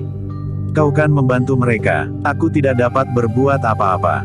Aku hanya dapat menonton dan kemudian menjadi saksi atas peristiwa yang bakal terjadi itu. Kalau hantu betina itu menangkapmu, aku tidak akan mendekat. Baiklah, aku juga akan melakukan sebagaimana kau lakukan. Kau tidak mempunyai kepentingan apa-apa. Pergilah. Bukankah kau sendiri sudah berjanji akan pergi bersama perempuan dan anak-anak? Ya, nah, sekarang aku akan mencari tempat terbaik untuk menyaksikan apa yang bakal terjadi. Bagaimanapun juga aku mempunyai sangkut paut dengan raksasa-raksasa itu. Aku sudah terlanjur terbiasa bergaul dengan mereka. Karena itu, rasa-rasanya aku tidak dapat pergi tanpa menyaksikan apa yang bakal terjadi dengan mereka. Demikian anak muda itu pergi, maka Ki Udiana pun berbisik, ternyata ruang gerak Worawari Bank itu sampai ke tempat ini. Rasa-rasanya ia ikut datang ke padepokan setahun yang lalu. Ia sempat meninggalkan arena. Ternyata jika kita menginginkannya, kita mempunyai kesempatan untuk berjumpa lagi dengan iblis betina itu. Bagaimana jika kita menunggu sampai tengah hari, Paman? Baik, tetapi kita tidak akan langsung melibatkan diri. Kita akan menyaksikan pertempuran itu dari tempat yang agak jauh sebagaimana anak Ki Bekel itu. Kuda-kuda kita ambil sekarang dan kita ikat di tempat yang tersembunyi. Wikan itu pun mengangguk. Keduanya pun kemudian telah meninggalkan pasar itu. Mereka mengambil kuda-kuda mereka. Setelah memberikan uang sepantasnya, maka keduanya telah membawa kudanya pergi. Tetapi mereka tidak pergi jauh. Mereka hanya sekedar melingkar untuk mengikat kuda-kuda mereka di pepohonan perdu yang agak tersembunyi. Kemudian, mereka pun telah meninggalkan kuda-kuda mereka dan berjalan mendekati pasar itu kembali. Namun mereka berhenti di tempat yang agak jauh. Dalam pada itu, matahari pun telah bergerak semakin tinggi. Menjelang matahari sampai di puncak langit, maka para petugas di pasar telah mulai memberitahukan kepada orang-orang yang berada di pasar untuk membenahi dagangan mereka. Sementara itu, pasar memang sudah mulai menjadi semakin sepi. Orang-orang yang berbelanja pun telah pulang, sementara itu beberapa pedagang memang sudah mengemasi dagangan mereka yang tersisa. Sementara beberapa orang di antaranya justru telah pergi. Ketika petugas di pasar itu memberitahukan agar para pedagang yang masih berada di pasar itu meninggalkan pasar, maka masih terjadi sedikit kegelisahan pula. Tetapi sudah tidak terlalu kacau lagi sebagaimana seandainya pasar itu ditutup lebih awal. Demikian matahari sampai di puncak, maka pasar itu memang sudah sepi. Kedai-kedai di depan pasar pun sudah ditutup. Sementara para pandai besi yang membuka bengkel di pasar itu pun telah menutup bengkel-bengkel mereka serta menyimpan alat dan bahan-bahan yang akan dikerjakan esok. Demikian pula bahan-bahan yang akan dikerjakan menjadi 13 pedang sebagaimana dipesan oleh para raksasa itu. Sementara itu, yang tertua di antara para raksasa itu telah mengambil contoh pedang yang ditinggalkannya di bengkel pandai besi itu. Besok, jika aku masih hidup, akan aku serahkan kembali. Mungkin kami masih tetap membutuhkan 13 pedang. Tetapi mungkin kami justru hanya membutuhkan lebih sedikit atau bahkan tidak sama sekali. Pandai besi itu tahu apa yang dimaksud oleh raksasa-raksasa itu. Namun pemimpin pandai besi itu mengatakan kepada raksasa yang tertua itu, Kisanak, aku sudah menerima penyerahan bahan-bahan pedang itu. Karena itu, maka bahan-bahan itu telah berada di bawah tanggung jawabku. Karena itu, maka aku dan kawan-kawanku akan berusaha mempertahankan besi dan baja pilihan itu. Tegasnya aku akan berdiri di pihak kalian. Jangan mempersulit diri sendiri, Kisanak. Sebaiknya kalian pulang. Para pengikut Worawari Bank rasa-rasanya sudah bukan manusia lagi. Tetapi mereka adalah iblis-iblis yang kejam yang mempunyai wujud kewadagan sebagai manusia. Kisanak, kami, para pandai besi tidak saja terbiasa menempa besi dan baja. Tetapi kami pun telah menempa kemampuan kami sendiri. Kami, yang membuka bengkel di sini adalah murid-murid dari sebuah perguruan. Perguruan apa? Bertanya salah seorang raksasa itu. Guru kami menyebut perguruan kami perguruan tapak wajah. Kami akui, bahwa perguruan kami adalah sebuah perguruan kecil dengan kemampuan yang sangat terbatas. Meskipun demikian, guru mengajarkan agar kami selalu merambah jalan yang bersih. Guru mengharapkan bahwa kami akan menjadi orang yang mampu berpijak pada kaki sendiri, menghormati nilai-nilai baik dan buruk sebagai wujud dari ketakwaan kami kepada sumber hidup kami serta tanggung jawab atas segala perbuatan dan tingkah laku kami. Karena itu, bahwa kali ini kami berpihak pada kalian, termasuk dalam pilihan kami karena kami harus mempertanggungjawabkan bahan-bahan pedang yang sudah kalian serahkan kepada kami. Ki Sanak, kami memang sudah mengira, bahwa kalian yang membuka bengkel pandai besi di sudut pasar itu berasal dari sebuah perguruan. Ya, kami ingin menggelar kemampuan yang kami pelajari di padepokan kami agar berarti bagi banyak orang. Sementara itu, kami mendapat penghasilan yang dapat membantu perkembangan padepokan kami. Kami sangat menghargai sikap Ki Sanak. Tetapi sekali lagi aku ingin memperingatkan, bahwa Warawaribang benar-benar orang yang tidak berjantung. Ia ajarkan sikap bengisnya kepada para pengikutnya. Kami sudah pernah mendengar namanya, Ki Sanak. Kami pun pernah mendengar bahwa Warawaribang itu memang pantas disebut iblis betina. Maaf, Ki Sanak, bertanya raksasa itu, berapa jumlah saudara-saudara seperguruan Ki Sanak yang ikut bekerja di pasar ini? Semuanya berjumlah 11 orang, Ki Sanak. Tetapi kebetulan ada seorang kakak seperguruan kami yang berada di antara kami sekarang. Sebenarnya kakak seperguruan kami hanya ingin melihat-lihat kerja kami. Tetapi ia berniat untuk tinggal bersama kami mempertahankan bahan-bahan pedang yang sudah kami terima dan menjadi tanggung jawab kami itu. Terima kasih Ki Sanak, ternyata jumlah kalian hampir sama dengan jumlah kami. Jumlah kami hanya 14 orang. Bersama guru jumlah kami semua 15 orang. Sebuah perguruan kecil, yang lebih kecil dari perguruan tapak wajah. Jika kalian yang berada di pasar ini saja sudah berjumlah 12 orang, maka jumlah penghuni padepokan Ki Sanak tentu jauh lebih banyak dari jumlah penghuni padepokanku. Mungkin kami menang jika dihitung jumlah. Tetapi nampaknya dan mungkin justru karena itu, secara pribadi, kalian lebih baik dari kami. Belum tentu Ki Sanak, mungkin wujud kami memang memberikan kesan seperti itu. Tetapi lebih dari wujud kewadagan kami tidak mempunyai kelebihan apa-apa. Sementara itu, rasa-rasanya langit pun menjadi semakin panas. Matahari merayap semakin tinggi, sehingga hampir sampai ke puncak. Suasana di pasar itu pun menjadi semakin tegang. Raksasa-raksasa itu telah minta agar para petugas di pasar itu pun pergi. Kalian tidak usah melibatkan diri. Warawaribang adalah pendendam.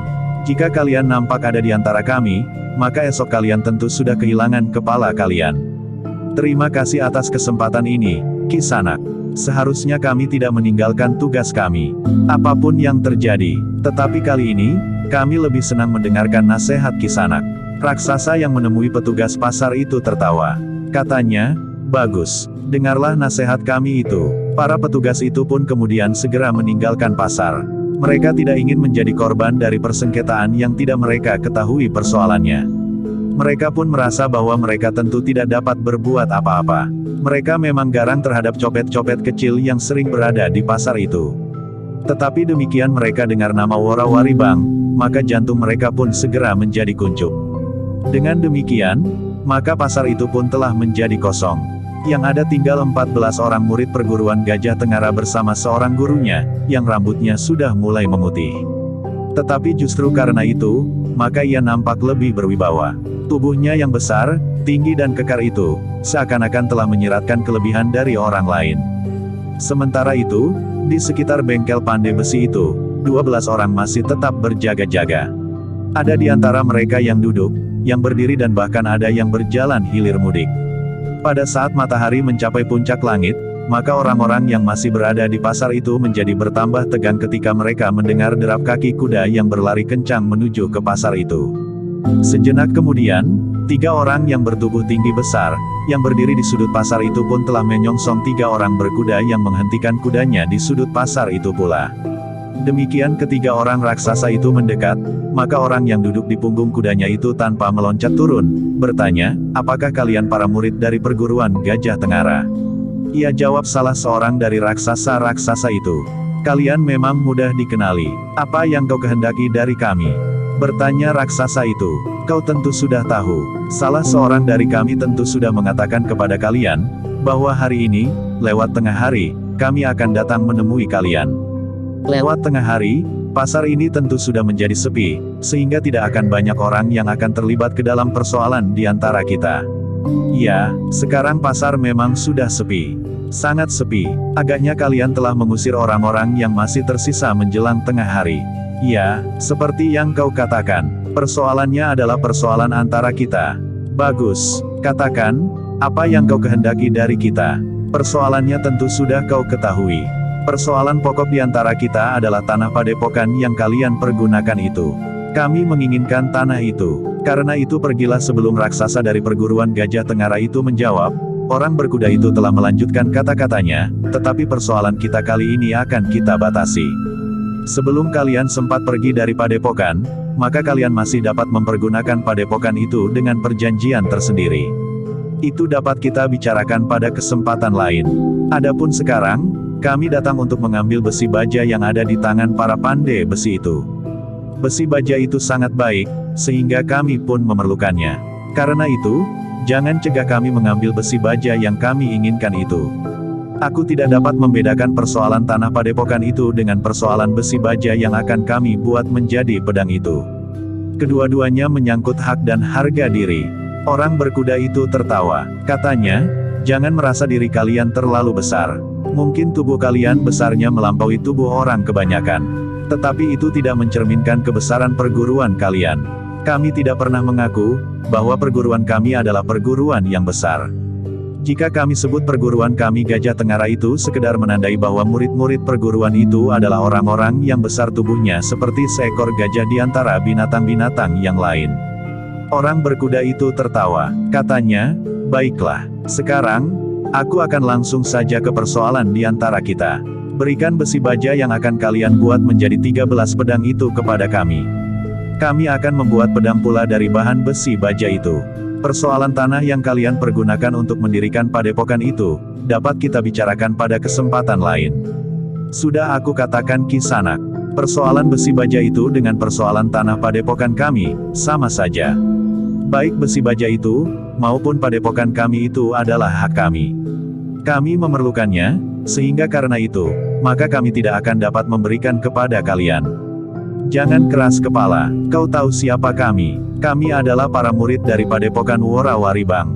Tidak ada orang yang dapat menentang kemauan kami.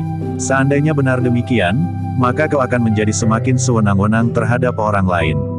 Karena itu, maka harus ada orang yang berani menentang kalian. Persetan, kau terlalu sombong. Kau akan mengandalkan tubuhmu yang tinggi dan besar seperti seekor gajah itu. Ingat, bahwa yang kau hadapi adalah Worawaribang. Sudahlah, lakukan apa yang akan kau lakukan. Kami sudah siap melindungi hak kami. Siapapun yang kami hadapi, kau dan perguruan Gajah Tengara akan hancur hari ini. Pergilah sebelum kami meremukkan kepalamu. Bukankah kau sekedar ditugaskan untuk menjajaki suasana? Pergilah, kami menunggu kedatangan Worawaribang itu sendiri. Orang orange berkuda itu menggeram. Wajah mereka menjadi merah. Namun mereka pun kemudian memutar kudanya. Sejenak kemudian, maka para penunggang kuda itu pun segera melarikan kuda mereka. Sepeninggal orang-orang berkuda itu, maka raksasa-raksasa dari perguruan Gajah Tengara itu pun segera mempersiapkan diri. Mereka pun berkumpul di dalam pasar yang sudah kosong. 14 orang cantrik perguruan Gajah Tengara beserta seorang guru mereka telah mempersiapkan diri sebaik-baiknya. Karena pedang mereka masih belum siap, maka mereka pun masih mempergunakan senjata yang berbeda-beda. Di belakang mereka, para pandai besi itu pun telah bersiap pula. Meskipun tubuh mereka tidak sebesar para cantrik dari perguruan Gajah Tengara, namun para cantrik dari perguruan Tapak Wajah yang sehari-hari bekerja sebagai pandai besi di pasar itu, tubuhnya nampak kokoh. Beberapa saat para cantrik dari perguruan Gajah Tengara dan perguruan Tapak Wajah itu menunggu. Orang-orang berkuda dari perguruan Worawaribang itu agaknya baru melaporkan pengamatan mereka terhadap raksasa-raksasa dari perguruan Gajah Tengara. Sebentar lagi mereka akan segera datang, gumam Ki Gajah Tengara, guru dari perguruan Gajah Tengara itu. Ya, guru, tetapi kami sudah siap menerima kedatangan mereka, jawab salah seorang muridnya. Mereka tentu akan datang dengan kekuatan yang lebih besar. Mereka tidak mau gagal sekali lagi. Tetapi dengan tidak kita duga, saudara-saudara kita dari perguruan Tapak Wajah itu menyatakan kesediaan mereka untuk membantu kita. Meskipun mereka terdorong oleh tanggung jawab mereka atas bahan-bahan pedang yang sudah kita serahkan kepada mereka, serta sudah mereka terima, maka mereka harus menjaga agar bahan-bahan pedang itu tidak terlepas dari tangan mereka. Kami sangat berterima kasih kepada mereka. Jumlah mereka bahkan hampir sama dengan jumlah kita seluruhnya. Bahkan menurut penglihatanku, ilmu mereka pun tentu memadainya pula. Sementara itu tubuh mereka pun sangat terlatih untuk mengayunkan alat penempa besi baja itu setiap hari, sehingga tubuh mereka pun menjadi sangat kokoh, serta tangan mereka pun menjadi sangat kuat. Ya, Guru, jika kita berhasil dengan selamat keluar dari kemelut ini, maka agaknya kita akan dapat memberikan besi baja serupa dengan bahan-bahan pedang kita untuk beberapa macam senjata kepada mereka. Ki Gajah Tengara itu pun mengangguk-angguk mengiyakan. Demikianlah, setelah menunggu beberapa saat, maka para murid dari perguruan Gajah Tengara yang berdiri di luar pasar untuk mengamati keadaan, melihat iring-iringan di kejauhan. Beberapa orang berkuda, sementara yang lain berjalan mengikutinya. Seorang di antara mereka yang berkuda adalah seorang perempuan yang mengenakan pakaian serba merah. Orang itulah Wara Waribang yang sangat ditakuti. Di belakang gerumbul perduliar, agak jauh dari jalan yang dilewati iring-iringan itu, Wikan dan Ki Udiana memperhatikan iringan-iringan itu dengan saksama. Namun mereka menjadi berdebar-debar ketika mereka melihat di samping Wara Waribang itu seseorang yang rambutnya terurai mencuat di bawah ikat kepalanya, berwarna putih perak. Gila, ternyata Wara Waribang itu datang bersama dengan Winenang. Ya, Paman, orang itu adalah alap-alap perak. Agaknya mereka telah bekerja sama untuk melebarkan sayap mereka sebelum pada suatu saat mereka akan kembali ke padepokan kita sebagaimana dikatakannya. Bukankah orang itu berjanji akan datang kembali? Ya, orang itu memang pernah berjanji untuk datang kembali. Sedangkan kita sama sekali tidak dapat berharap, bahwa alap-alap perak itu akan datang berubah sebagaimana Ki Sanggageni. Pertarungan akan menjadi sangat seru, Paman. Aku merasa beruntung bahwa kita menunggu sampai mereka datang. Kenapa? Wikan menarik nafas panjang. Katanya, mereka tidak perlu merusak padepokan kita. Kita temui saja mereka di sini. Kita berdiri di pihak para cantrik dari padepokan Gajah Tengara itu. Ki Udiana menarik nafas panjang. Katanya, apakah itu cukup adil? Tentu Paman.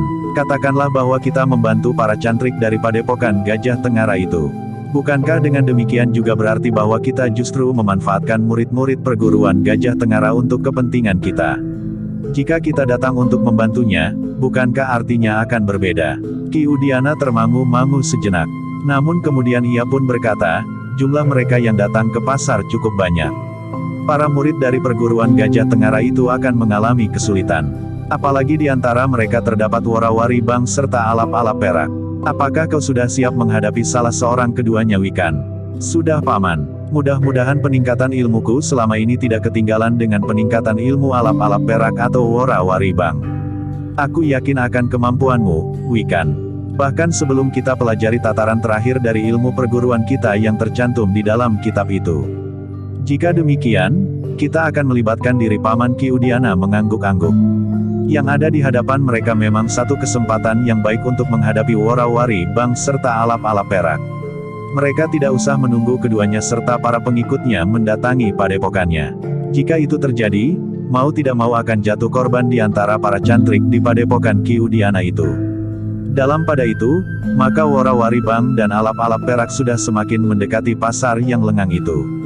Ki Gajah Tengara telah berdiri di regol pasar sambil mengamati orang-orang yang mendatanginya. Gila geram Ki Gajah Tengara, bersama Wara Waribang telah datang pula alap-alap perak.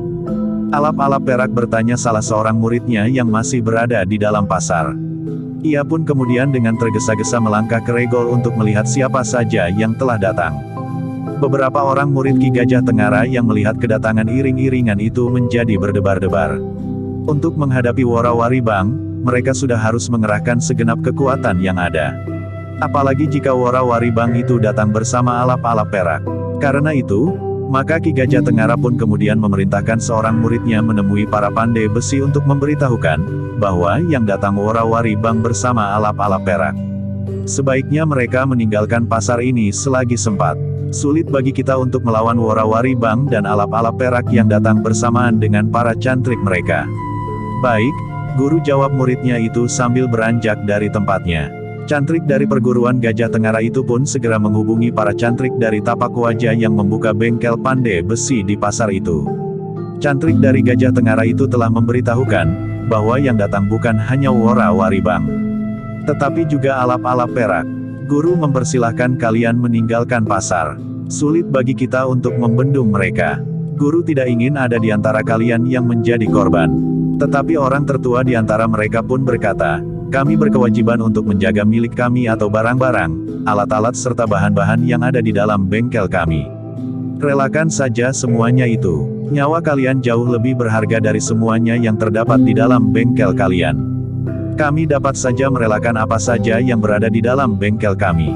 Tetapi kami tidak akan dapat merelakan harga diri kami. Murid perguruan Gajah Tengara itu tidak dapat lagi membantah. Para murid dari perguruan tambak wajah itu telah siap bertempur untuk mempertahankan keyakinan serta harga diri mereka. Ketika hal itu disampaikan kepada Ki Gajah Tengara, maka Ki Gajah Tengara hanya dapat mengusap dadanya. Aku bangga terhadap mereka, sayang, bahwa mereka hari ini membentur kekuatan yang sulit untuk dilawan. Demikianlah, maka sejenak kemudian, wara-waribang dan alap-alap perak telah berada di depan pasar. Mereka menghentikan kuda-kuda mereka beberapa langkah di hadapan Ki Gajah Tengara. Selamat siang, Ki Gajah Tengara, sapa wara-waribang sambil tersenyum. Aku memang sangat berharap dapat bertemu dengan Ki Gajah Tengara. Kita sudah bertemu sekarang, wara-waribang. Akulah yang tidak mengira bahwa aku akan bertemu lagi dengan Ki Gajah Tengara, berkata alap-alap perak sambil tertawa. Kau pernah bertemu dengan Ki Gajah Tengara? Pernah. Tetapi sudah lama. Waktu itu Gajah Tengara belum memimpin sebuah padepokan seperti sekarang ini. Tetapi Gajah Tengara adalah seorang yang licik. Ia melarikan diri dari arena pertempuran, bersembunyi di antara kesibukan orang-orang yang berada di pasar, maka ia berhasil menyelamatkan dirinya dari kematian. Waktu itu ia tidak peduli orang-orang sepasar yang menjadi kacau balau. Bahkan ada yang terinjak-injak dan bahkan mungkin ada yang mati. Mungkin perempuan dan mungkin anak-anak. Aku tidak ingkar bahwa aku pernah lari dari medan pertempuran waktu itu, alap-alap perak. Aku pun mengakui bahwa aku telah lari masuk ke dalam pasar. Tetapi tentang kematian di pasar itu hanyalah dugaanmu saja. Sekarang kita bertemu lagi, justru ketika aku sudah mencapai puncak kemampuanku. Agaknya kali ini kau tidak akan dapat lepas dari tanganku. Aku sudah berusaha agar pasar ini dikosongkan. Aku tidak mau bahwa calon-calon korbanku itu lari masuk ke dalam gejolak yang terjadi di pasar. Kaukah yang memilih waktu untuk datang ke pasar ini setelah tengah hari? Bertanya Ki Gajah Tengara. Iya, sekarang cobalah lari masuk ke dalam pasar, alap-alap perak itu pun tertawa. Ki Gajah Tengara menarik nafas panjang. Ia sudah tidak mempunyai harapan lagi untuk dapat mempertahankan diri. Bahkan mungkin murid-muridnya pun akan dibantai oleh wara-waribang dan alap-alap perak serta anak buahnya yang sangat menakutkan itu. Meskipun demikian, maka Ki Gajah Tengara tidak akan mengorbankan harga dirinya lagi. Apapun yang terjadi sekarang, wara-waribang serta alap-alap perak, aku tidak akan melarikan diri. Aku dan murid-muridku akan mempertahankan diri sejauh dapat kami lakukan. Jika kami harus mati, maka kami tidak akan mati sendirian. Kami akan mati bersama kalian. Alap-alap perak itu tertawa berkepanjangan. Katanya, bagaimana mungkin kau bermimpi untuk mati sampiu dalam pertarungan di antara kita? Bukankah pertarungan kita bagaikan mentimun melawan durian?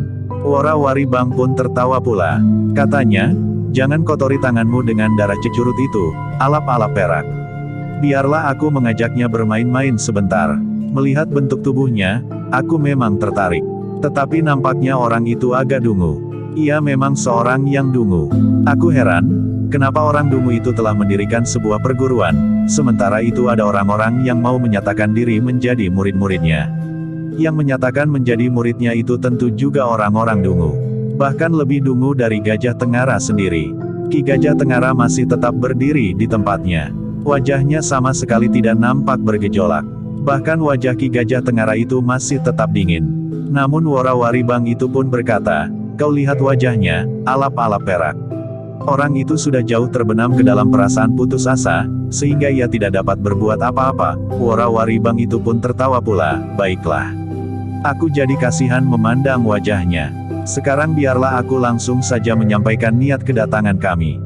Kau tentu sudah tahu, aku ingin mendapatkan besi baja yang akan kau pergunakan untuk membuat 13 pedang yang sama bentuknya. Bahan pedang itu ternyata besi baja yang sangat baik, yang jarang dicari duanya di telatah Mataram ini. Karena itu, maka aku menginginkannya. Serahkan besi baja itu kepada kami. Jika itu kau lakukan, maka kami tidak akan menyakitimu. Kami pun tidak akan segera berbicara tentang padepokan yang sekarang kau pergunakan itu. Ki Gajah Tengara itu termangu-mangu sejenak. Namun kemudian ia pun berkata, Kalian tentu sudah tahu jawabku, Worawari Bang dan alap-alap perak. Betapapun kau meremehkan diriku, tetapi kami tidak akan merendahkan diri kami sendiri. Besi baja itu adalah milik kami sebagaimana padepokan itu. Ketika pengikutmu tadi datang untuk menjajaki sikap kami, maka sudah jelas. Kami tidak akan merelakan sejengkal tanah pun atau sepotong besi baja pun kepada kalian. Bagus. Dengan demikian, maka kerja kami pun menjadi lebih mudah. Ki Gajah Tengara pun termangu-mangu sejenak. Sementara itu Worawari Bang pun berteriak, "Singa pecut, ambil besi baja itu di bengkel kerja para pandai besi di sudut pasar ini." Lalu ia pun berteriak pula, "Sura Dengkek, tangkap Gajah Tengara, kemudian ikat di belakang kudaku." "Baik Nyi," jawab Singa Pecut dan Sura Dengkek hampir berbareng. Keduanya pun kemudian bergerak serentak bersama beberapa orang pengikut Worawari Bang. Murid-murid alap-alap perak pun kemudian telah mulai bergerak pula. Ki Gajah Tengara merasa betapa Worawari Bang itu meremehkannya, sehingga Worawari Bang dan alap-alap perak itu masih tetap saja duduk di punggung kuda mereka. Tetapi sebaliknya, Ki Gajah Tengara tidak ingin meremehkan lawannya. Siapapun yang dihadapinya, maka ia akan melawannya dengan sungguh-sungguh. Mungkin yang disebut Sura Dengkek itu memang seorang yang memiliki ilmu setinggi Worawari Bang sendiri, berkata Ki Gajah Tengara di dalam hatinya. Demikianlah, maka sejenak kemudian Ki Gajah Tengara telah berhadapan dengan orang yang disebut Sura Dengkek itu. Menilik wujudnya Sura Dengkek agaknya memang seorang yang pantas diandalkan. Karena itu, maka Ki Gajah Tengara pun segera mempersiapkan diri sebaik-baiknya. "Sudahlah, menyerah sajalah Kisanak," berkata Sura Dengkek. Suaranya agak parau dengan nada yang tinggi. Ki Gajah Tengara menarik nafas panjang. Katanya, "Kau jangan terlalu merendahkan kami, Kisanak. Mungkin kau seorang yang berilmu tinggi, kepercayaan perempuan iblis itu. Tetapi kau tentu tahu, bahwa aku tidak akan menyerah. Bahkan kepada perempuan iblis itu atau kepada ala-alap liar itu." Bungkam mulutnya, Sura Dengkek. "Jangan kau ajak orang itu bicara. Mulutnya akan menaburkan umpatan kasar yang tidak pantas didengar." Sura Dengkek memang tidak berbicara lagi. Ia pun segera bersiap untuk menyerang. Dengan demikian, maka para pengikut Worawari Bang dan para pengikut alap-alap perak pun telah bersiaga pula. Ketika Sura Dengkek itu meloncat menyerang, maka para pengikut Worawari Bang dan alap-alap perak yang lain pun berloncatan menyerang pula. Dengan demikian, maka pertempuran pun segera terjadi. Sura Dengkek menyerang dengan garangnya. Demikian pula kawan-kawan yang lain. Namun para murid dari perguruan Gajah Tengara itu pun telah siap pula. Mereka pun segera bergerak pula. Tubuh mereka yang tinggi dan besar itu mempunyai pengaruh atas tenaga dan kekuatan mereka. Karena itu, ketika benturan-benturan terjadi antara para cantrik dari perguruan Gajah Tengara dengan para pengikut Worawari Bang dan alap-alap perak, maka raksasa-raksasa itu pun menunjukkan kelebihan mereka. Ternyata raksasa-raksasa itu tidak sekedar mengandalkan tenaga dan kekuatan mereka, tetapi sebagai murid dari sebuah perguruan, maka mereka pun memiliki landasan ilmu kanuragan. Karena itu, maka kemampuan mereka dalam ilmu kanuragan, serta tenaga dan kekuatan raksasa mereka, telah membuat lawan-lawan mereka menjadi berdebar-debar. Worawari Bang dan alap-alap perak memperhatikan pertempuran itu dengan saksama.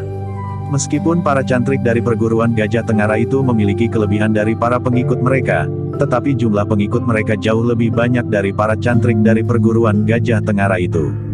Karena itu, maka pertempuran itu pun segera menjadi semakin sengit.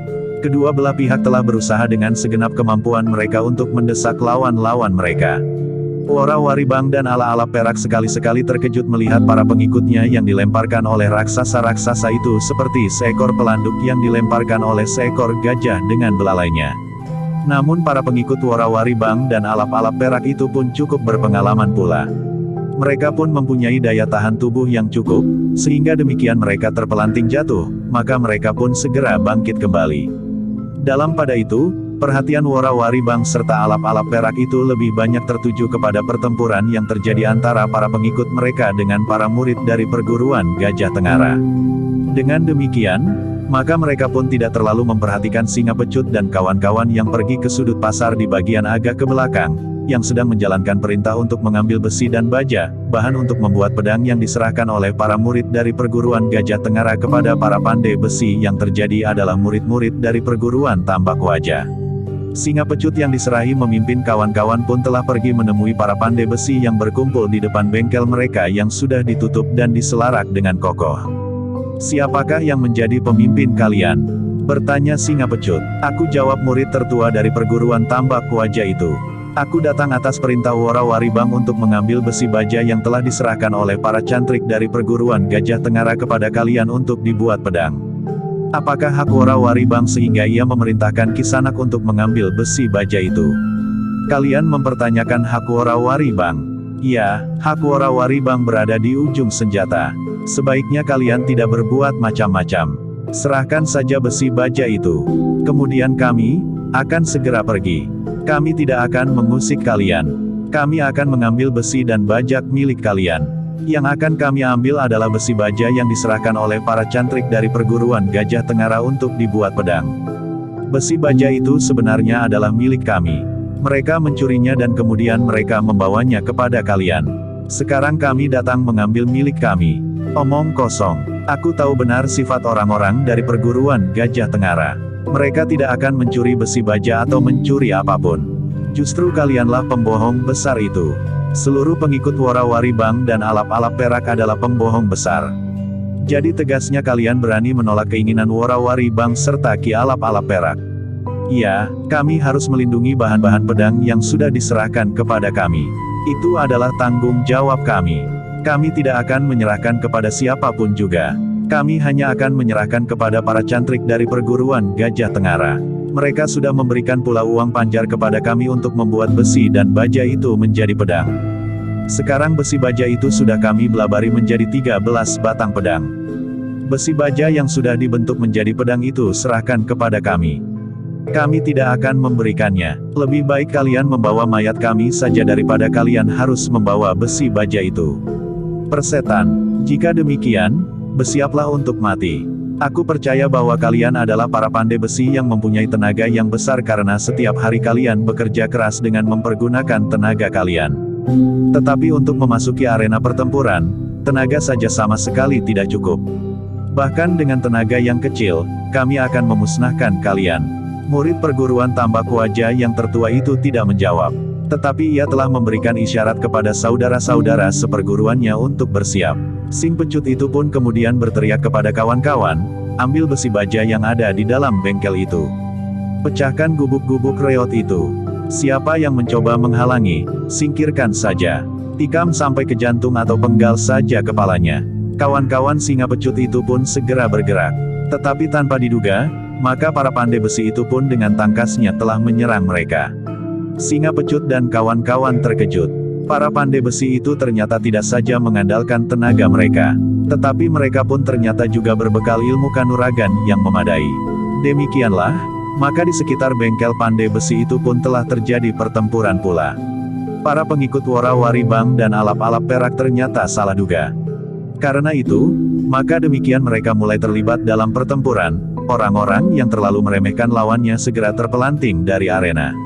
Sambil mengumpat mereka pun berloncatan bangkit. Dengan cepat mereka pun kembali memasuki arena pertempuran.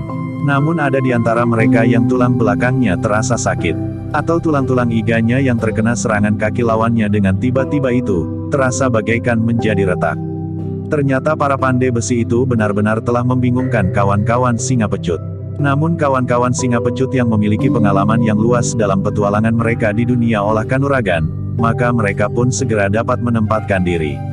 Meskipun demikian, tetapi para pandai besi itu merupakan satu kekuatan yang harus mereka hadapi dengan mengerahkan segenap kemampuan mereka. Dengan demikian, maka pertempuran yang terjadi di mulut pasar serta di sudut belakang pasar itu pun semakin lama menjadi semakin sengit.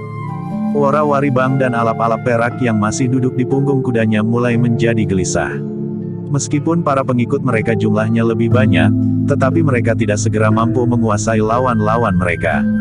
Bahkan para pengikut mereka yang mereka perintahkan untuk mengambil besi baja itu masih juga bertempur di bagian belakang pasar itu. Kenapa mereka tidak membunuh saja para pandai besi yang berusaha untuk menghalangi, berkata Wara Waribang. Alap-alap perak pun menggeram. Namun mereka tidak segera pergi ke bagian belakang pasar itu, karena pertempuran yang sengit masih saja terjadi pintu gerbang pasar dan sekitarnya. Semakin lama pertempuran itu pun menjadi semakin sengit. Para pengikut Warawaribang serta para pengikut alap-alap perak, semakin menyadari pula, bahwa mereka tidak akan dapat meremehkan lawan-lawan mereka lagi. Apalagi ketika sudah ada di antara para pengikut Warawaribang serta alap-alap perak itu yang terpelanting jatah dan tidak mampu untuk bangkit dan meneruskan pertempuran karena tulang-tulang mereka benar-benar telah patah. Dalam para itu, Sura Dengkek tidak lagi dapat bersabar menghadapi raksasa-raksasa yang mengamuk itu. Seorang di antara kawan Sura Dengkek itu terlempar dengan kekuatan yang besar sekali sehingga terjatuh di seberang jalan membentur sebatang pohon pelindung yang sudah tua sehingga batangnya menjadi sangat besar. Orang itu pun kemudian terkapar tanpa dapat bangkit lagi. Sura Dengkek yang marah pun kemudian telah mengerahkan tenaga dan kemampuannya. Bahkan kemudian Sura Dengkek itu telah menggenggam sebilah golok yang besar. Namun ia berhadapan dengan Ki Gajah Tengara sendiri. Ki Gajah Tengara pun kemudian telah memegang sebilah pedang. Meskipun pedangnya bukan pedang yang dikerjakan oleh pandai besi dari perguruan Tapak Wajah, namun pedang Ki Gajah Tengara adalah pedang yang sangat baik. Bahkan lebih baik dari pedang yang dipergunakan sebagai contoh untuk membuat 13 batang pedang. Dengan pedang di tangan, maka Ki Gajah Tengara pun bertempur semakin garang melawan Sura Dengkek yang bersenjata golok. Tetapi karena keduanya kemudian bersenjata, maka Sura Dengkek pun justru menjadi semakin terdesak. Tetapi karena jumlah para pengikut Warawaribang serta alap-alap perak itu lebih banyak, maka Sura Dengkek dapat memerintahkan 2 orang untuk membantunya.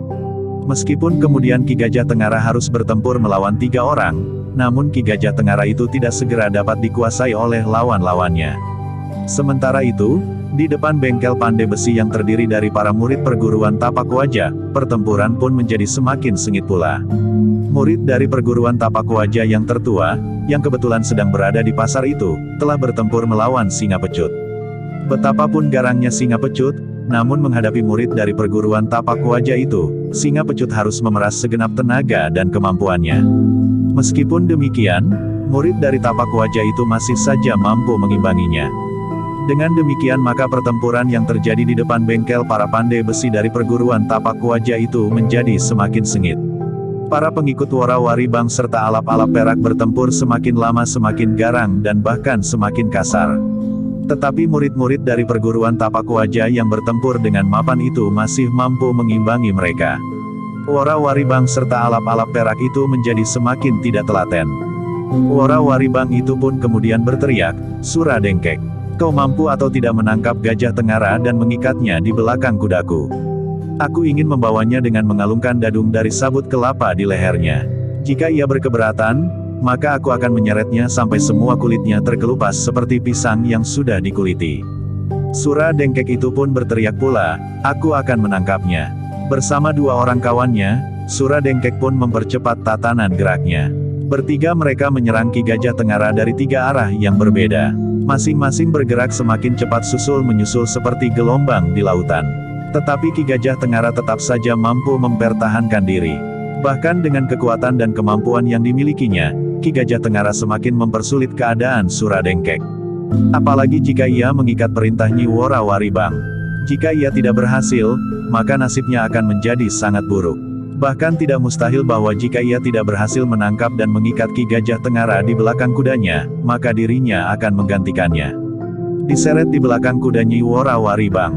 Warawaribang dan alap-alap perak memang tidak yakin, bahwa Sura Dengkek bersama kedua orang kawannya akan dapat menangkap Ki Gajah Tengara.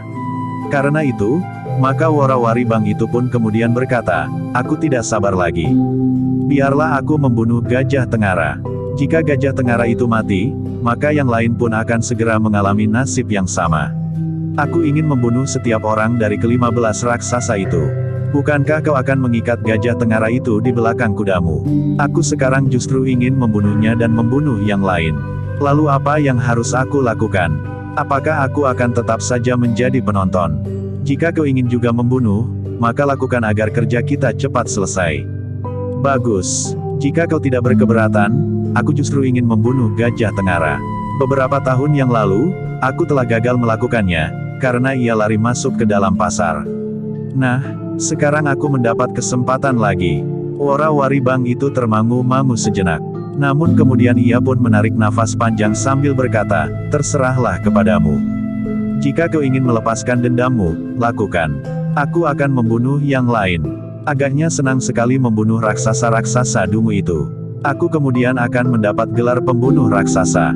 Terima kasih. Alap-alap perak pun tertawa sambil berkata, ternyata aku tidak akan pernah mendapat permainan yang menyenangkan seperti kali ini. Kedua orang itu pun segera berloncatan turun dari kuda mereka dan menambatkan kuda mereka pada sebatang pohon perdu di pinggir jalan. Setapak-setapak keduanya melangkah mendekati arena pertempuran. Dari jarak yang agak jauh mereka sempat memperhatikan pertempuran yang terjadi di depan bengkel para pandai besi itu. Ternyata para pengikut Warawaribang dan alap-alap perak itu juga tidak segera dapat menguasai lawan-lawan mereka. Iblis laknat geram Warawaribang, anak-anak, di bagian belakang pasar itu juga memerlukan perhatian. Baik, kita akan menyelesaikan raksasa-raksasa ini secepatnya. Kemudian kita akan membunuh para pandai besi yang sombong itu. Dengan geram Warawaribang yang bengis itu pun kemudian segera memasuki arena pertempuran, sementara alap-alap perak pun menyusup dan menyibak mereka yang sedang bertempur itu. Sejenak kemudian, maka alap-alap perak pun sudah berhadapan dengan Ki Gajah Tengara. Sudah waktunya sekarang, Gajah Tengara berkata. Alap-alap perak. Waktunya apa? Bertanya Gajah Tengara. Waktunya mayatmu dilemparkan ke jalan di depan pasar ini untuk menjadi makanan burung-burung bangkai yang berterbangan itu. Aku harus mengakui kelebihanmu waktu itu, alap-alap perak. Tetapi sudah tentu bahwa aku tidak akan begitu saja menyerahkan kepalaku. Jika kau memaksakan pertempuran sekarang, maka aku akan berusaha untuk membunuhmu. Alap-alap perak itu tertawa berkepanjangan. Namun demikian alap-alap perak berhenti tertawa, orang-orang itu masih juga mendengar suara tertawa yang lain. Mereka yang sempat, segera berpaling. Mereka melihat dua orang berdiri tidak jauh dari arena pertempuran.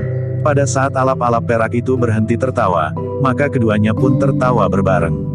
Seorang di antara mereka pun justru melangkah mendekati arena sambil berkata, aku tidak mengira bahwa kita akan bertemu di sisi alap-alap perak. Mina geram alap-alap perak.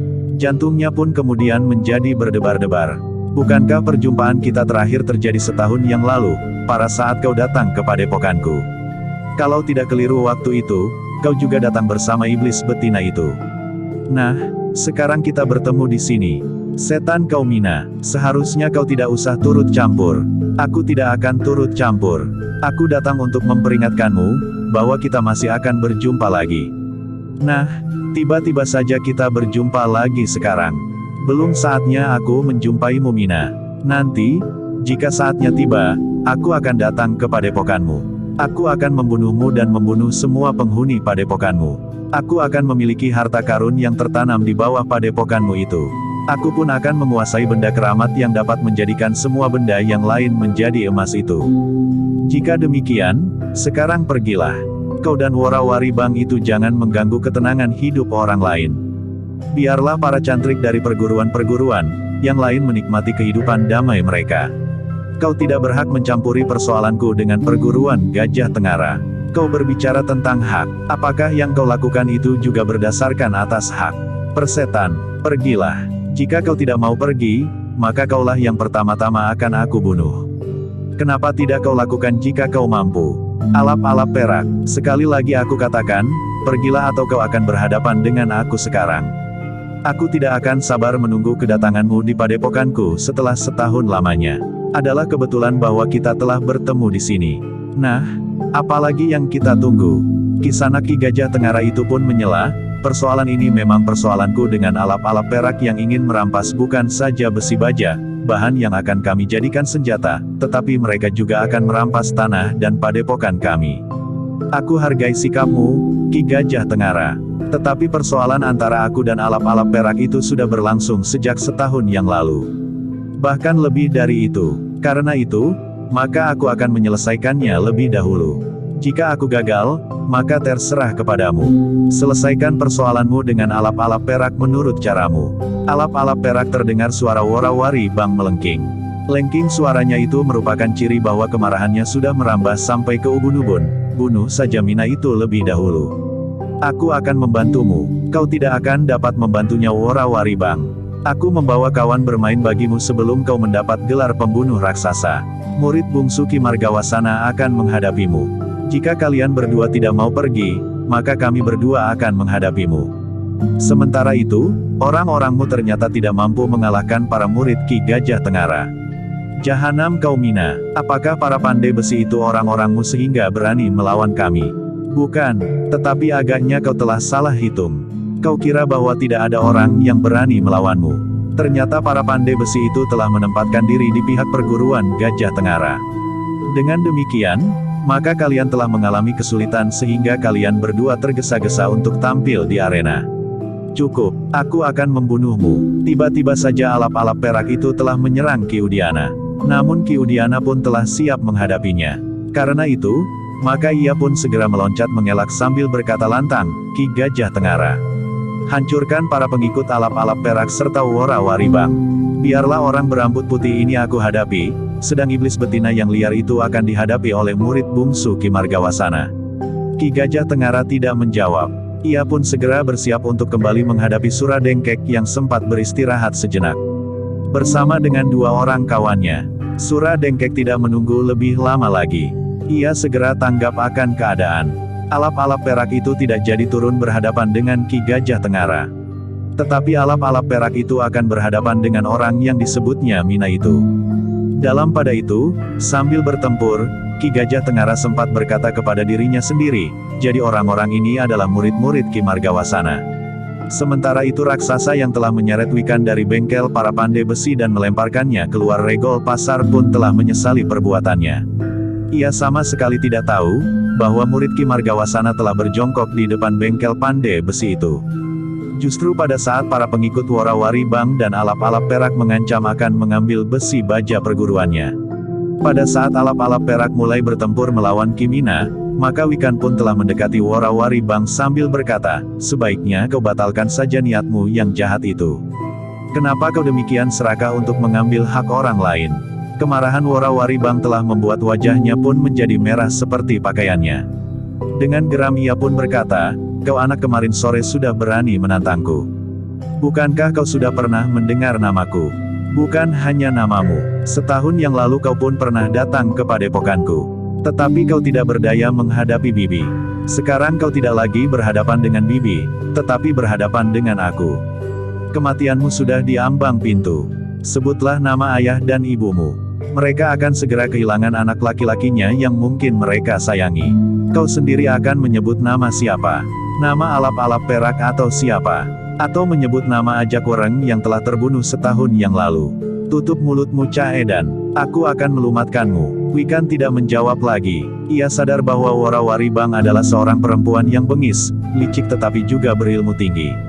Karena itu, maka Wikan harus berhati-hati menghadapinya. Demikianlah, maka sejenak kemudian, Wikan dan Wora Waribang itu pun sudah terlibat dalam pertempuran yang sengit. Wora Waribang ingin dengan cepat menyelesaikan lawannya yang masih terlalu muda itu. Namun, meskipun Wikan masih terlalu muda, tetapi ia benar-benar sudah cukup matang menguasai ilmunya. Karena itu, maka ketika Wora Waribang itu menyerangnya, Wikan pun telah siap menghadapinya. Sejenak kemudian, maka Wikan dan Wora Waribang itu pun telah meningkatkan ilmu mereka. Keduanya saling menyerang dengan kemampuan mereka yang semakin tinggi. Namun Wora Waribang itu akhirnya harus mengakui kenyataan yang dihadapinya. Wikan adalah anak muda yang berilmu tinggi. Sebenarnya Wora Waribang sejak semula mengetahui bahwa anak muda itu berilmu tinggi. Tetapi kenyataan yang dihadapinya justru membuat jantungnya semakin berdebar-debar. Wikan memiliki ilmu yang lebih tinggi dari dugaannya. Sementara itu alap-alap perak pun mengumpat sejadi-jadi ketika serangan Ki Udiana mulai menyeruak pertahanannya.